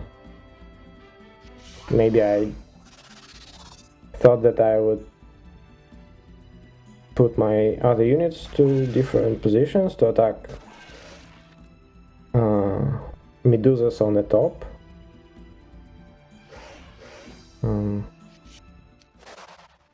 I don't know. Worked out, but it was a weird move. Doesn't really matter because wasting a turn with 2 serpent flies is not a big deal unless you end up losing them or losing something because of that.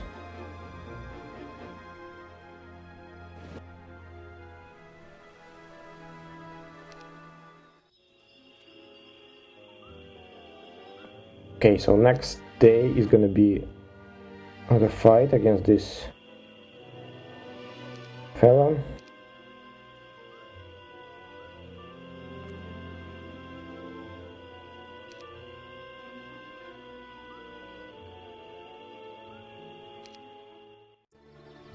And Josephine just doing some reconnaissance.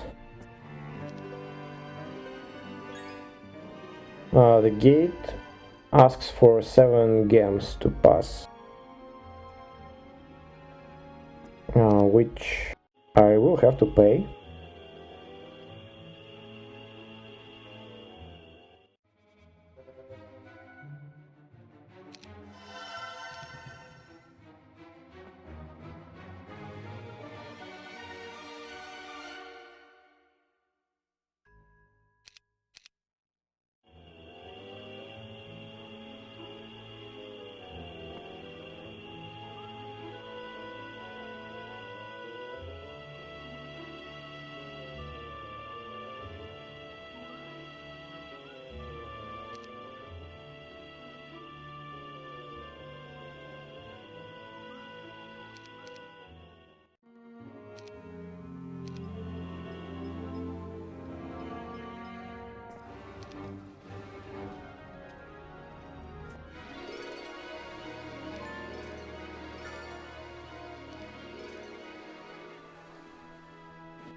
Slightly annoying, but it's worth it. Scorpicors moved forward. It let me kill them.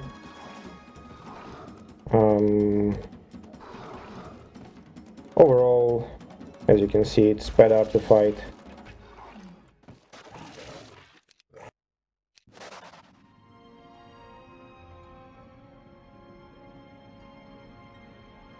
Beholder, so I guess I will split Quattles and use haste to clear efficiently.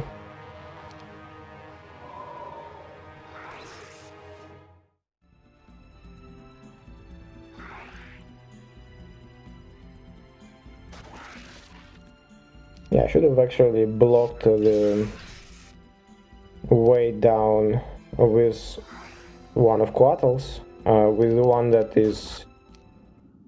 was blocking the bottom beholders. I think I should have blocked the way with him. This way I would protect worms from getting swarmed. And that's first part. So this enemy has very high sorcery level specialties, sorcery specialty with high level, whatever. And his magic arrow deals something like, I don't know, many thousands of damage. I actually didn't pay attention. But she has only 1 knowledge and her mana pool is like 15.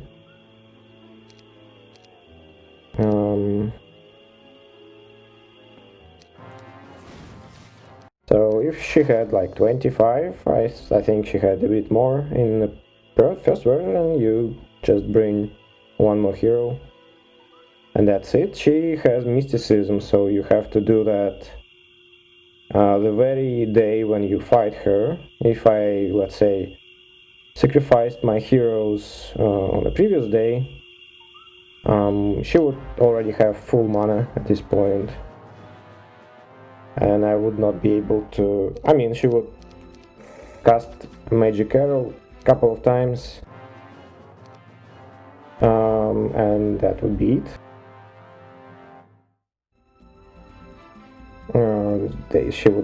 She would kill worms and Quattles. Sounds like it's enough to make it not desirable for me.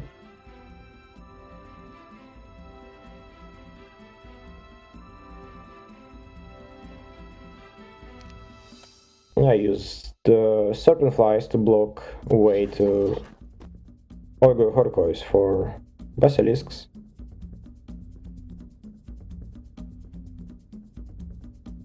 I will probably swarm basilisks.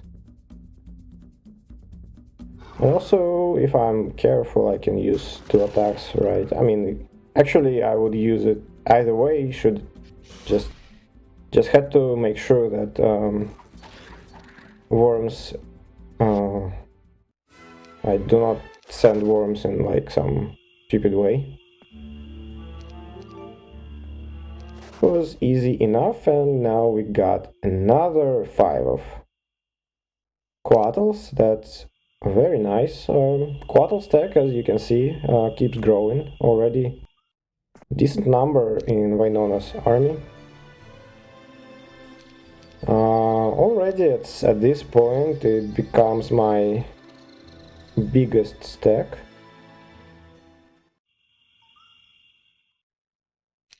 Other than that, other factory units cannot be reinforced on this map, and there is one halfling stack that you can join at about 200 and something, and that's about it. So it won't scale into the late game. It could be fine for some time, but frankly, you can get a much larger stack of lizard warriors. If you need shooters, you are better off going with them instead.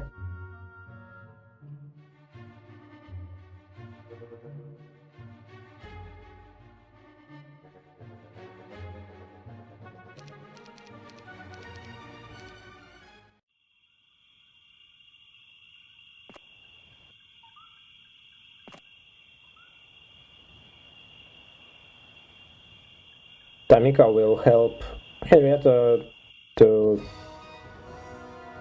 stash army when she needs to, for example, take the hive. So I will leave halflings to Tamika, for example, and engineers.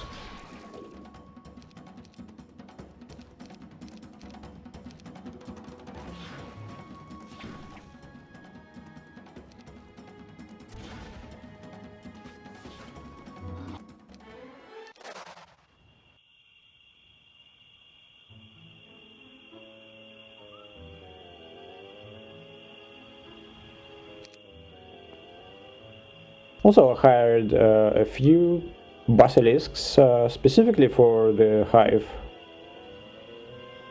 because I don't have any meat that I would be fine losing, and I'm a bit skeptical, for example, to go in with only Quattles and Dreadnoughts. I don't know, like if it's a big hive, I could lose one. So I need to. I decided to be a little bit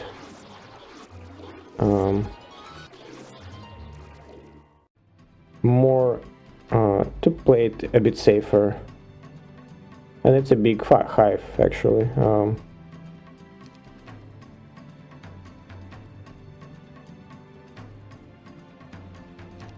And as you can see, they focus on basilisks for the most part. Even one of them was turned to stone.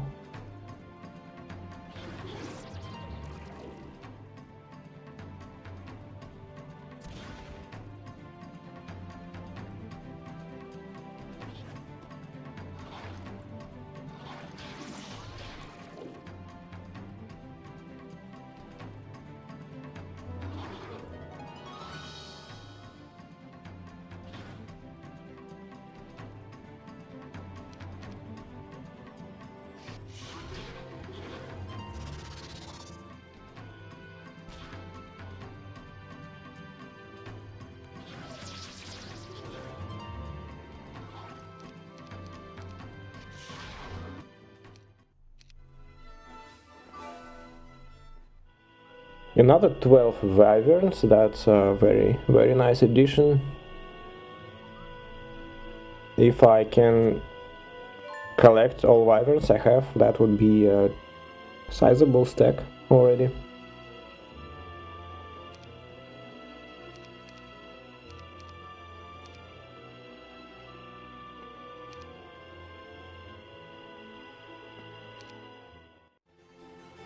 So Henrietta will go back now, and I mean slightly back. She will go to learn slow after that.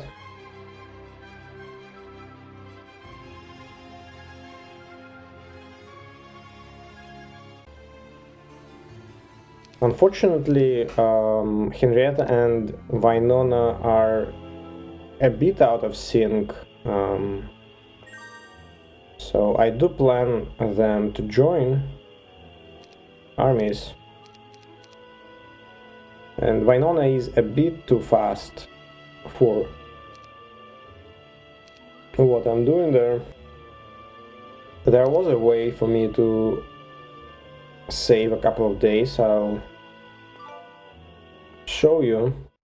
This way would cost me quite a few games, though I decided that, well, I think I wasn't really able to afford them at this point, so sadly, Wynona will experience a small delay.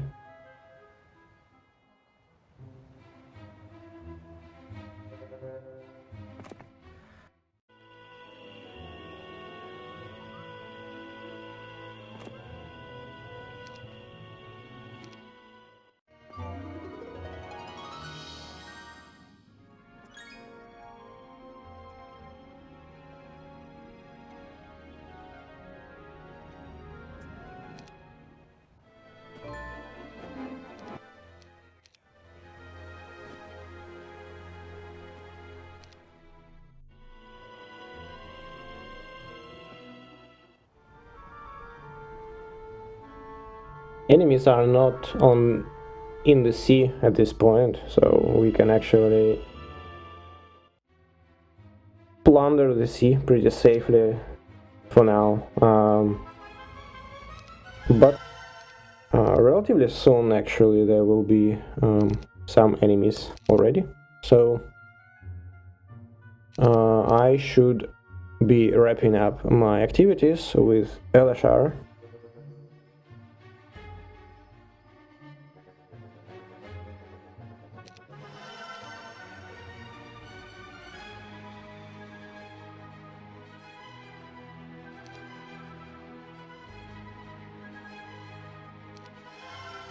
Okay, I think I'm planning some reinforcements there. In a couple of days, want to gather some units for that would join Wynona, or rather Henrietta, but they both would join Wynona.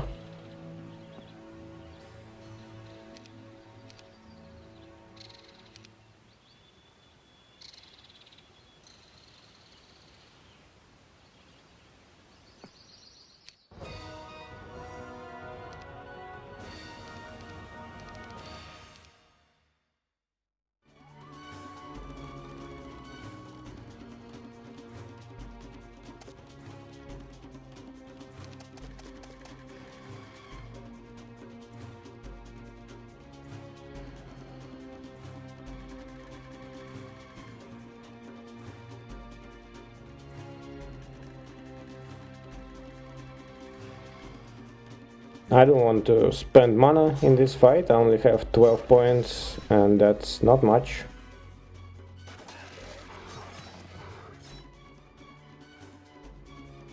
Okay, so I'll use once now to guard against champion attacks next turn. Some very nicely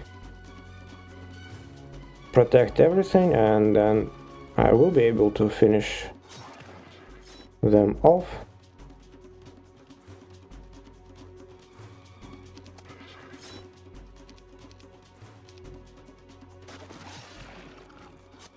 There we go.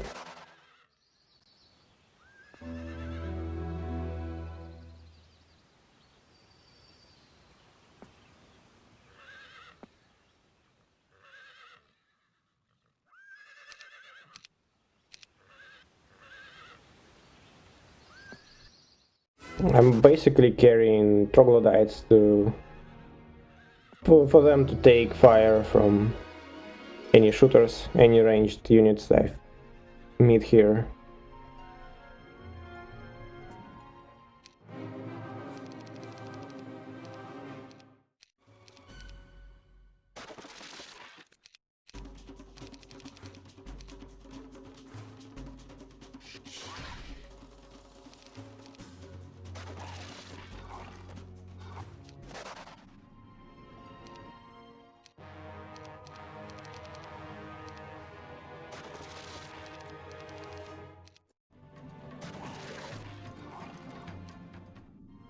Another gold mine? Oh, that's always nice.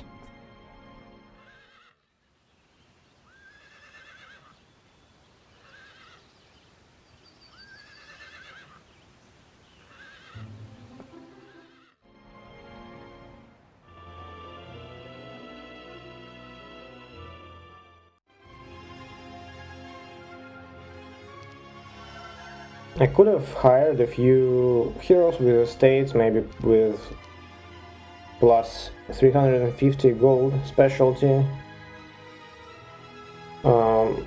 It would give me quite a bit of money actually if I really try to ramp up my income.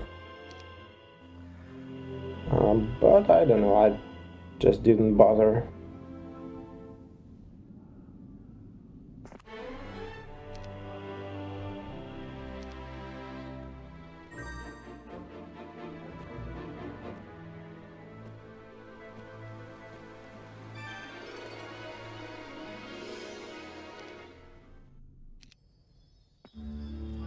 Okay, another quartal stack. That's good.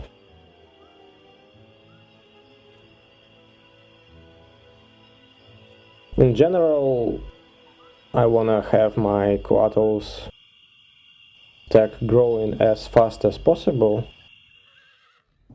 I just want to keep up with my enemies. So there are some enemies whose armies grow from week to week, but there are also enemies that kind of have a stationary army for the most part. Stationary, I mean that doesn't grow or like barely grows, and so they start with some army. Naturally, I want to at least compensate for their starting army as fast as possible. And if possible, even to get an edge.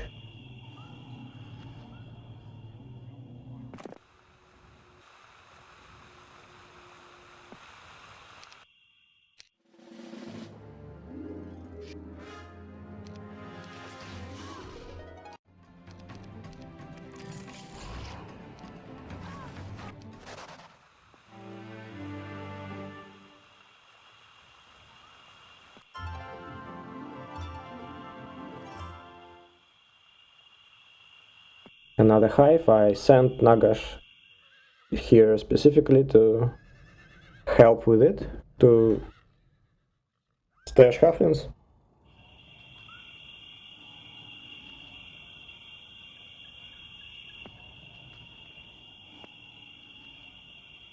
Okay, I'm setting up a chain, or like not really a chain, but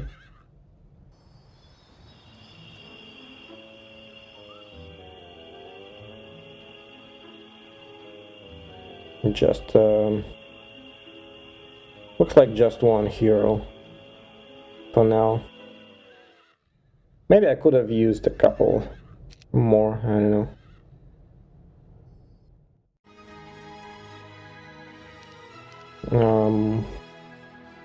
Josephine or Rion could have been dismissed or brought home a bit earlier. Rion is at this point with one of the gloves I have, so I want to pass these gloves to Henrietta. So my plan is to have Josephine basically to continue following, trailing Wynona here. But also I actually don't need her to do that, frankly.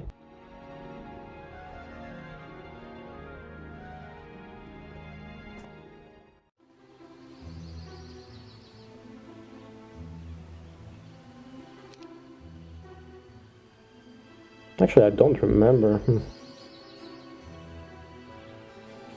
I may have changed my mind there.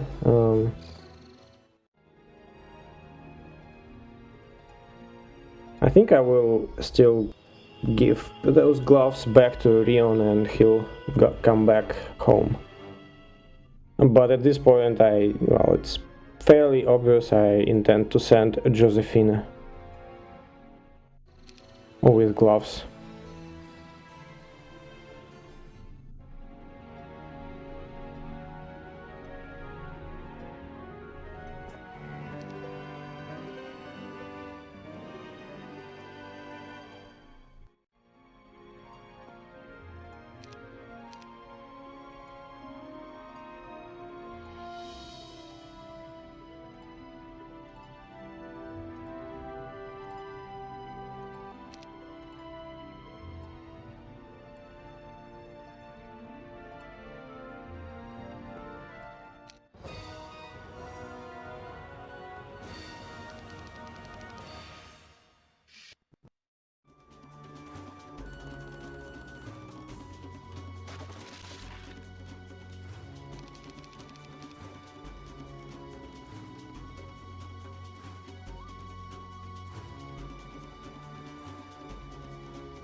Yeah, I should have hit them with Dreadnought, obviously mistake.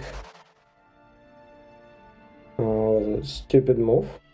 Maybe I misclicked, but maybe I just kinda tried to block them. I mean, that would be a stupid idea.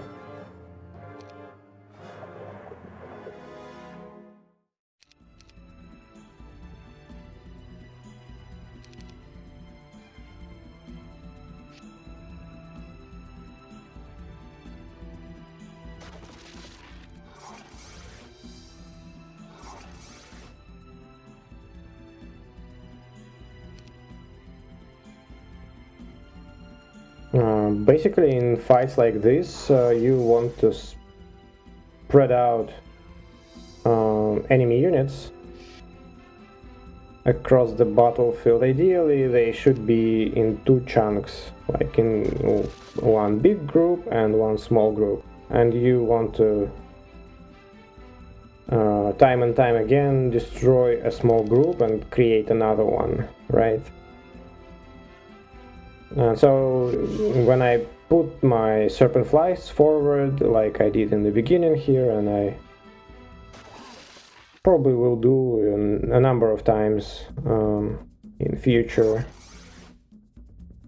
it does basically that. It helps me create these two groups.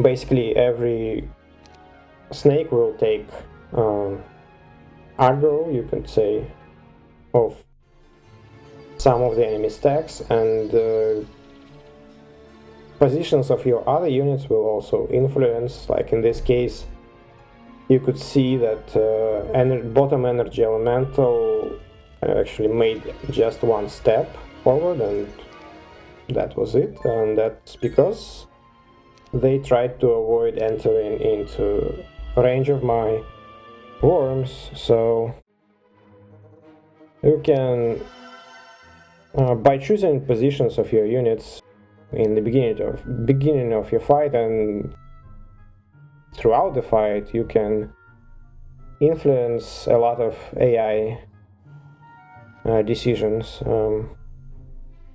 That was just one small sample.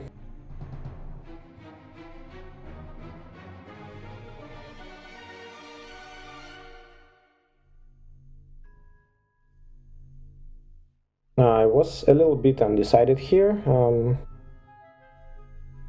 I will try to get more heroes now, I think.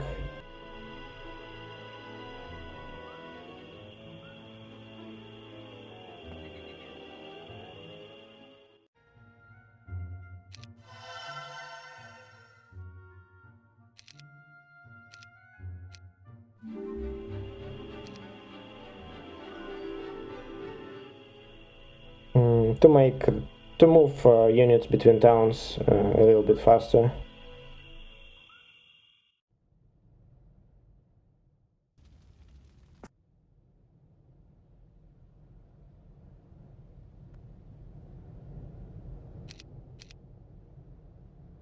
Initially, I wanted to send Josephine to follow Wynona through the gate, but well, it costs 7 gems. It's not like a huge problem in itself, but also as I said, Wynona is like well ahead of schedule at this point, and there is no really much point in terms of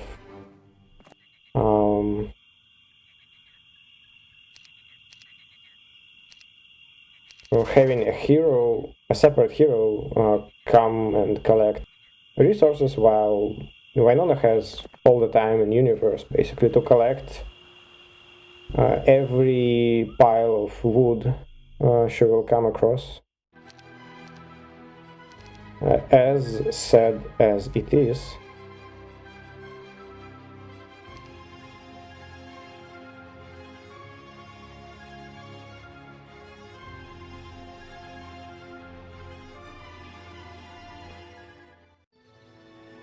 Yeah, I did mess up here quite a bit. Here I just left dreadnoughts in town to add more speed to their myth.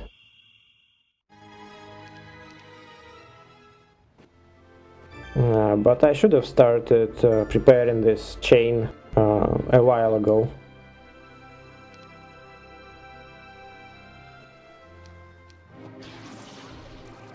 I will have to find some hero slots, though. It was not really obvious where I should be getting them.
And finally, the slow spell. I could go through this gate on the left side, but it asks for 20 gems, which I was not comfortable parting with. It would save me a couple of days for sure, maybe even slightly more than that.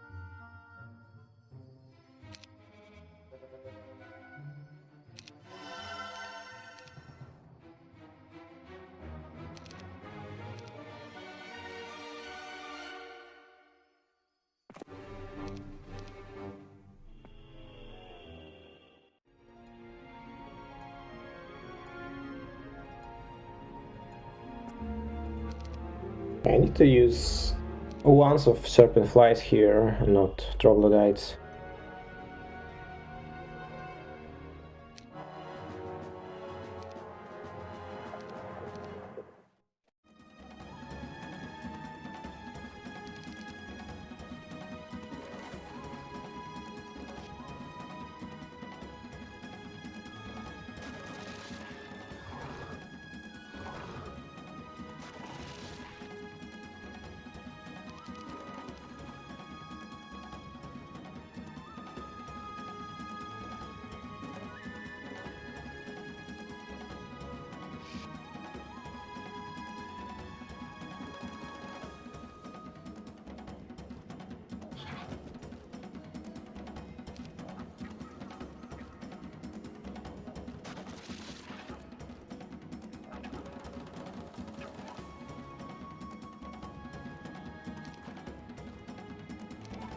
Oh wow, what a split. That's weird actually, I would not expect this split to happen.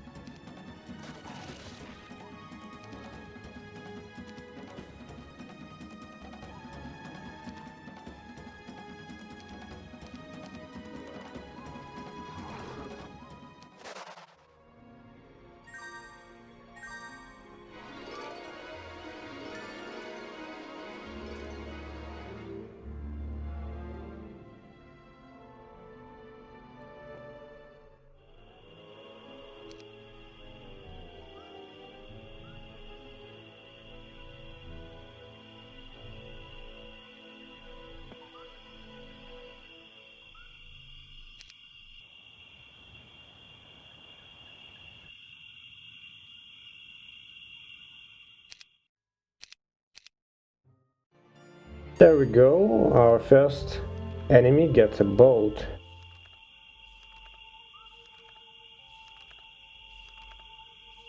Elashar better be getting out of there.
I need to free a hero slot so that I could bring gloves to Henrietta. That's why I needed to have, well, in this case I decided to have Rion attack something.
Actually, I might have made a mistake here when plotting logistics.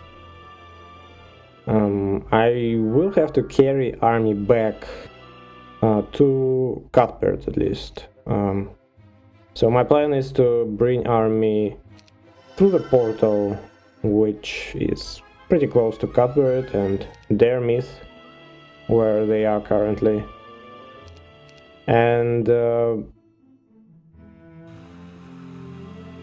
I could have moved their myth a bit closer to Cuthbert, for example. This way I would save a little bit movement points for him, and he could have moved back towards portal the same day, for example. So I didn't do that, and actually there is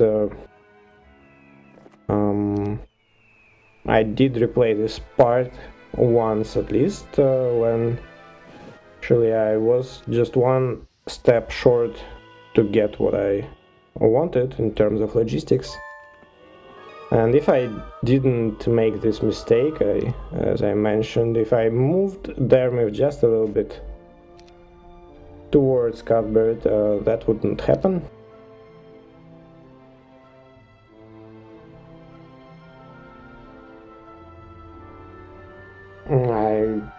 Later I found like a compromise, a way to do the same, but without this change, but kind of yeah, that was a better way. I mean, there were many things that I could have done better in this playthrough.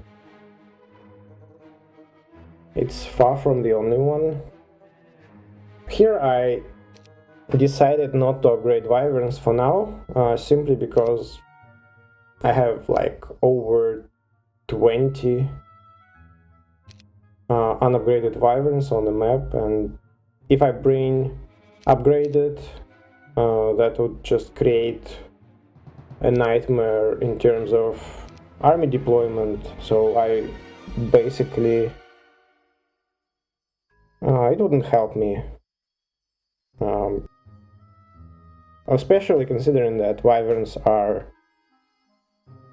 one of my 2 power stacks. So I really want to have this power stack grow, than to add another utility stack which is 10 upgraded wyverns. It's not much use, honestly. When I get to upgrade them later, that would be awesome, but for now we'll have to do with what I have.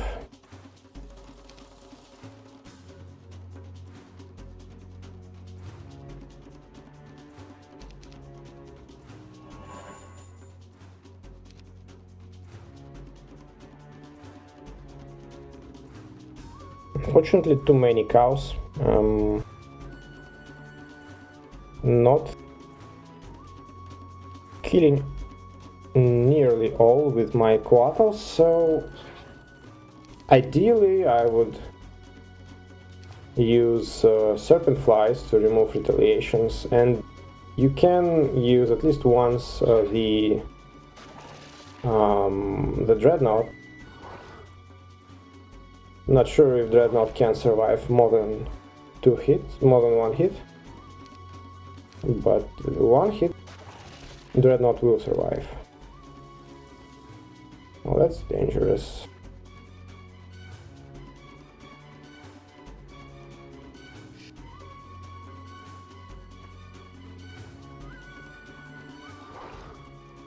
I was risking death stare there. That's, well, obviously I would reload the game if it did happen. Not the case, fortunately.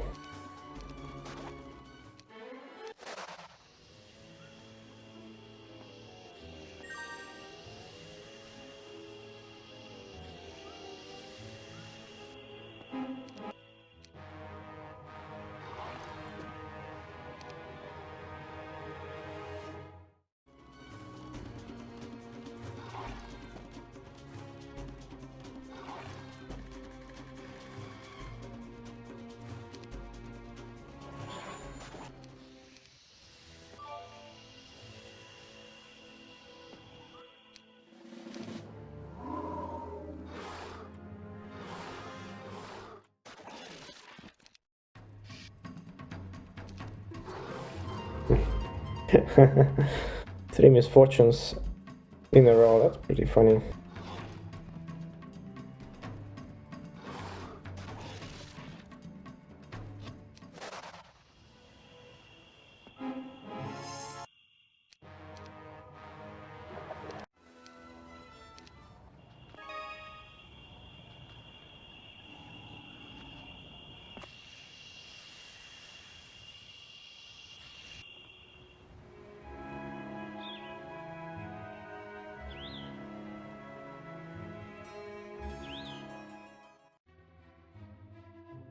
There are quite a few Stormbird dwellings on the map. I guess you could assemble a decent stack. I didn't bother. I think it's just way too much legwork for your heroes to bother. But there are quite a few. I mean, like, I think there are at least 2 next, not far from your starting town. You also will get a decent size stack as a reward later, or much later. And there are a few other like stashes. There is a Pandora with a small stack. Can also purchase like one-time purchase, like with halflings.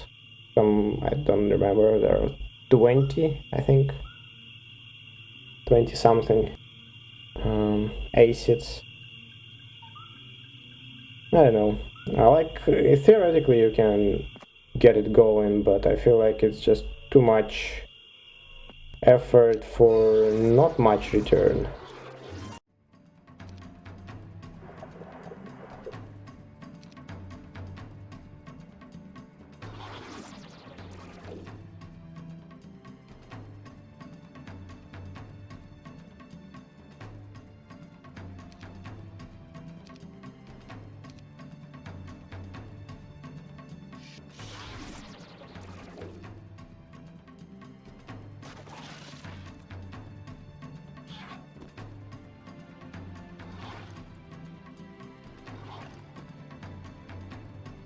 Need to move away the wounded Coatl, and maybe, hopefully, they will stick to another Coatl here.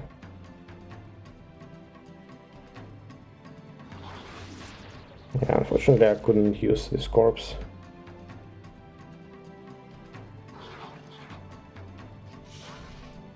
Maybe if I placed dreadnoughts a bit more carefully, maybe it was possible. So looks like I will lose. Well, hopefully I can save some certain flies.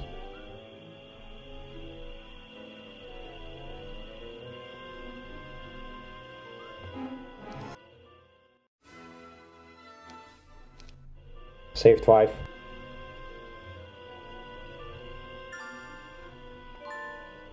Could be enough. I mean, just a couple more fights. 3 fights, but probably should have more than enough, actually.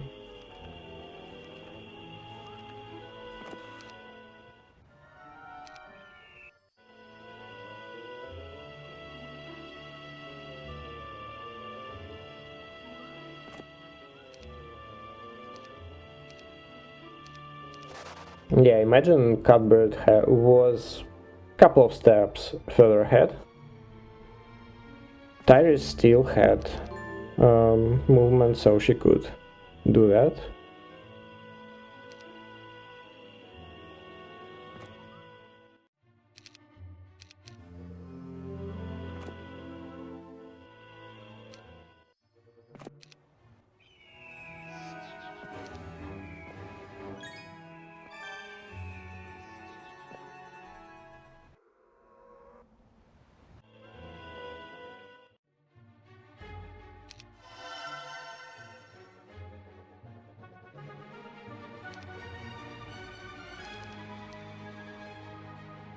So I am skipping ogres. I mean, they don't guard anything. First time I did beat them on my way here, but well, eventually I had to skip them.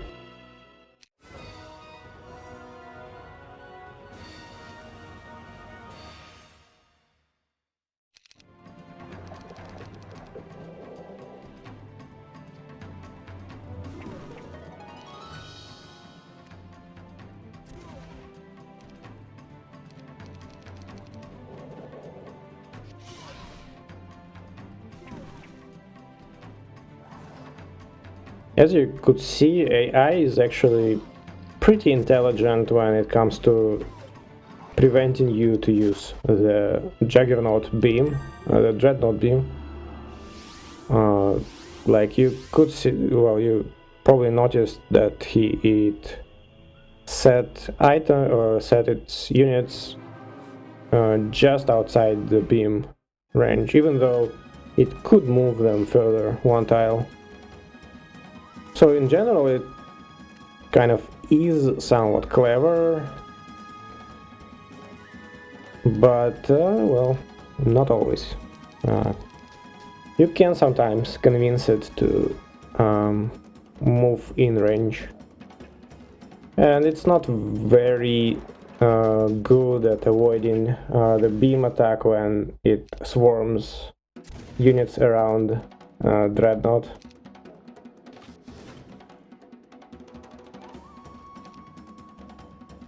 Or the Dreadnought itself, obviously.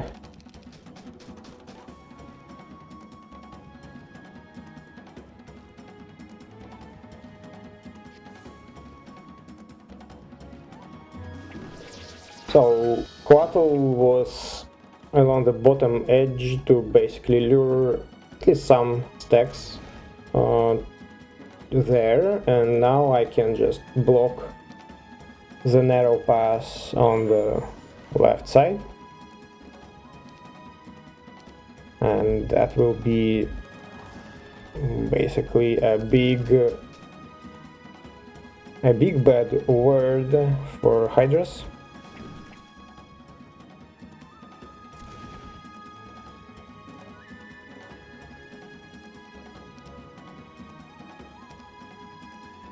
Yeah, that's what I meant.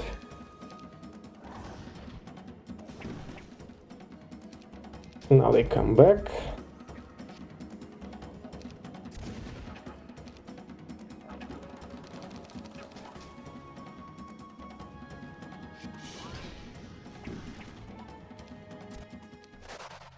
And so, when first I cleared the ogres on my way, I actually didn't have the ability to trade units with Cuthbert here, and Henrietta would run out of movement points sitting on this portal, one step away from Cuthbert. Now she can actually trade, and she will have more movement points next day, and with her smaller movement points, like the ones that she would have without trading, she actually she is able to reach the town which I want to take next day, but she would be blocking the entrance very, very annoyingly, and I would not be able to send someone to that town and kind of use the army, use a hero. So a bit of an annoying upset.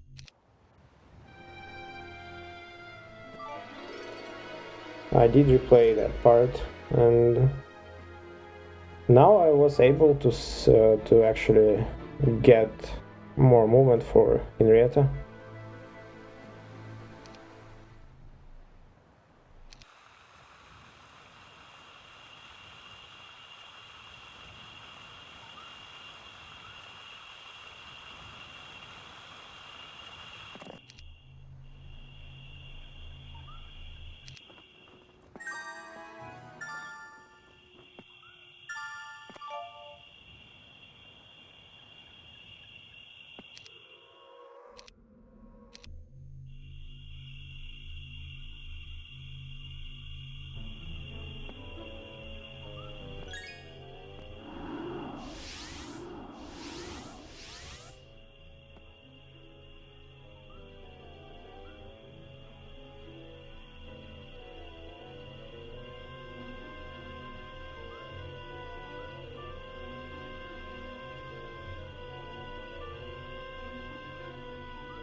Kind of a decent army now, right? Like 11 dreadnoughts, 6 squattles, and 30 wyverns.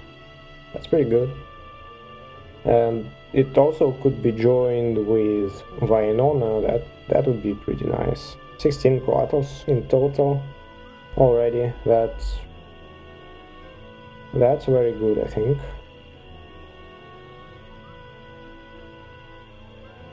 But no time to stop, we need to actually continue.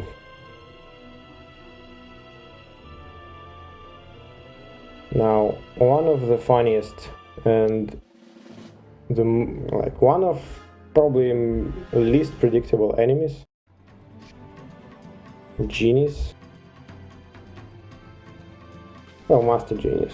Normal genies are kind of pretty predictable. But these guys, you never know what they will be doing. They might be casting buffs, entire combat basically.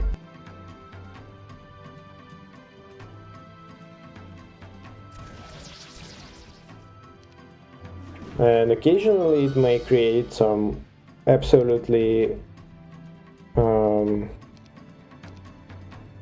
some absolute beasts like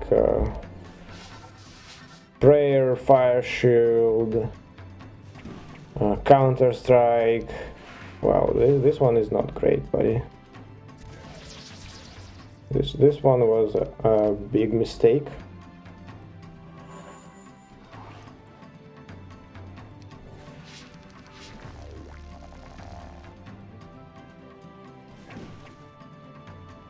But all in all, I guess, I mean, it's 3 rounds already and they did not take a step so far. As you can imagine, it's not very impressive.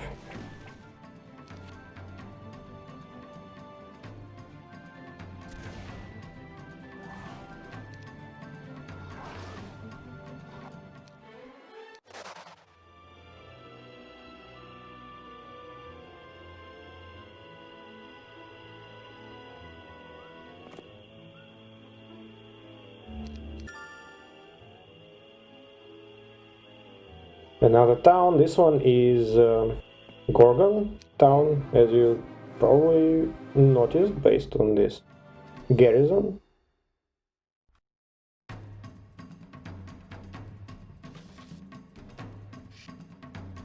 So you only can, well, you can't build, there are already Gorgons in this town and you can't build anything else.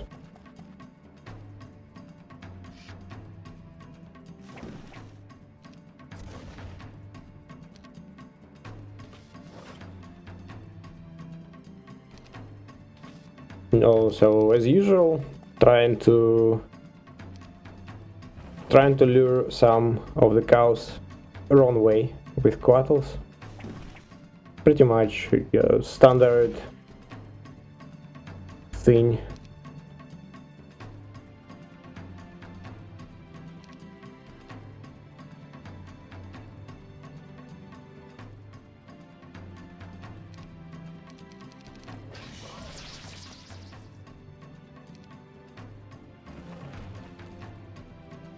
They insist on setting up for a beam, I'm actually not sure why.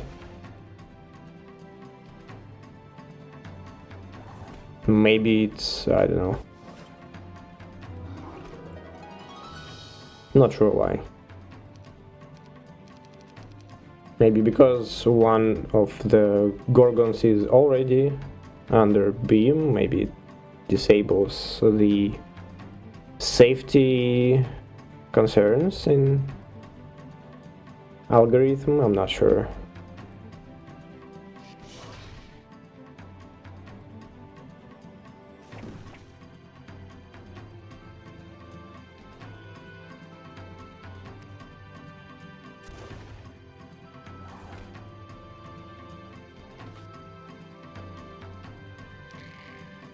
Nice little taunt.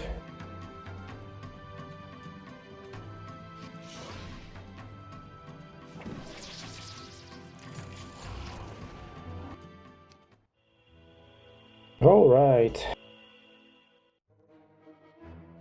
Anyway, I think that's enough for today. That's big, a very long part. But there will be quite some interesting fights ahead. I hope you will come back for parts 2 and 3. Thank you for watching, and please let me know what you think in the comments, and I'll see you in the next one. Bye.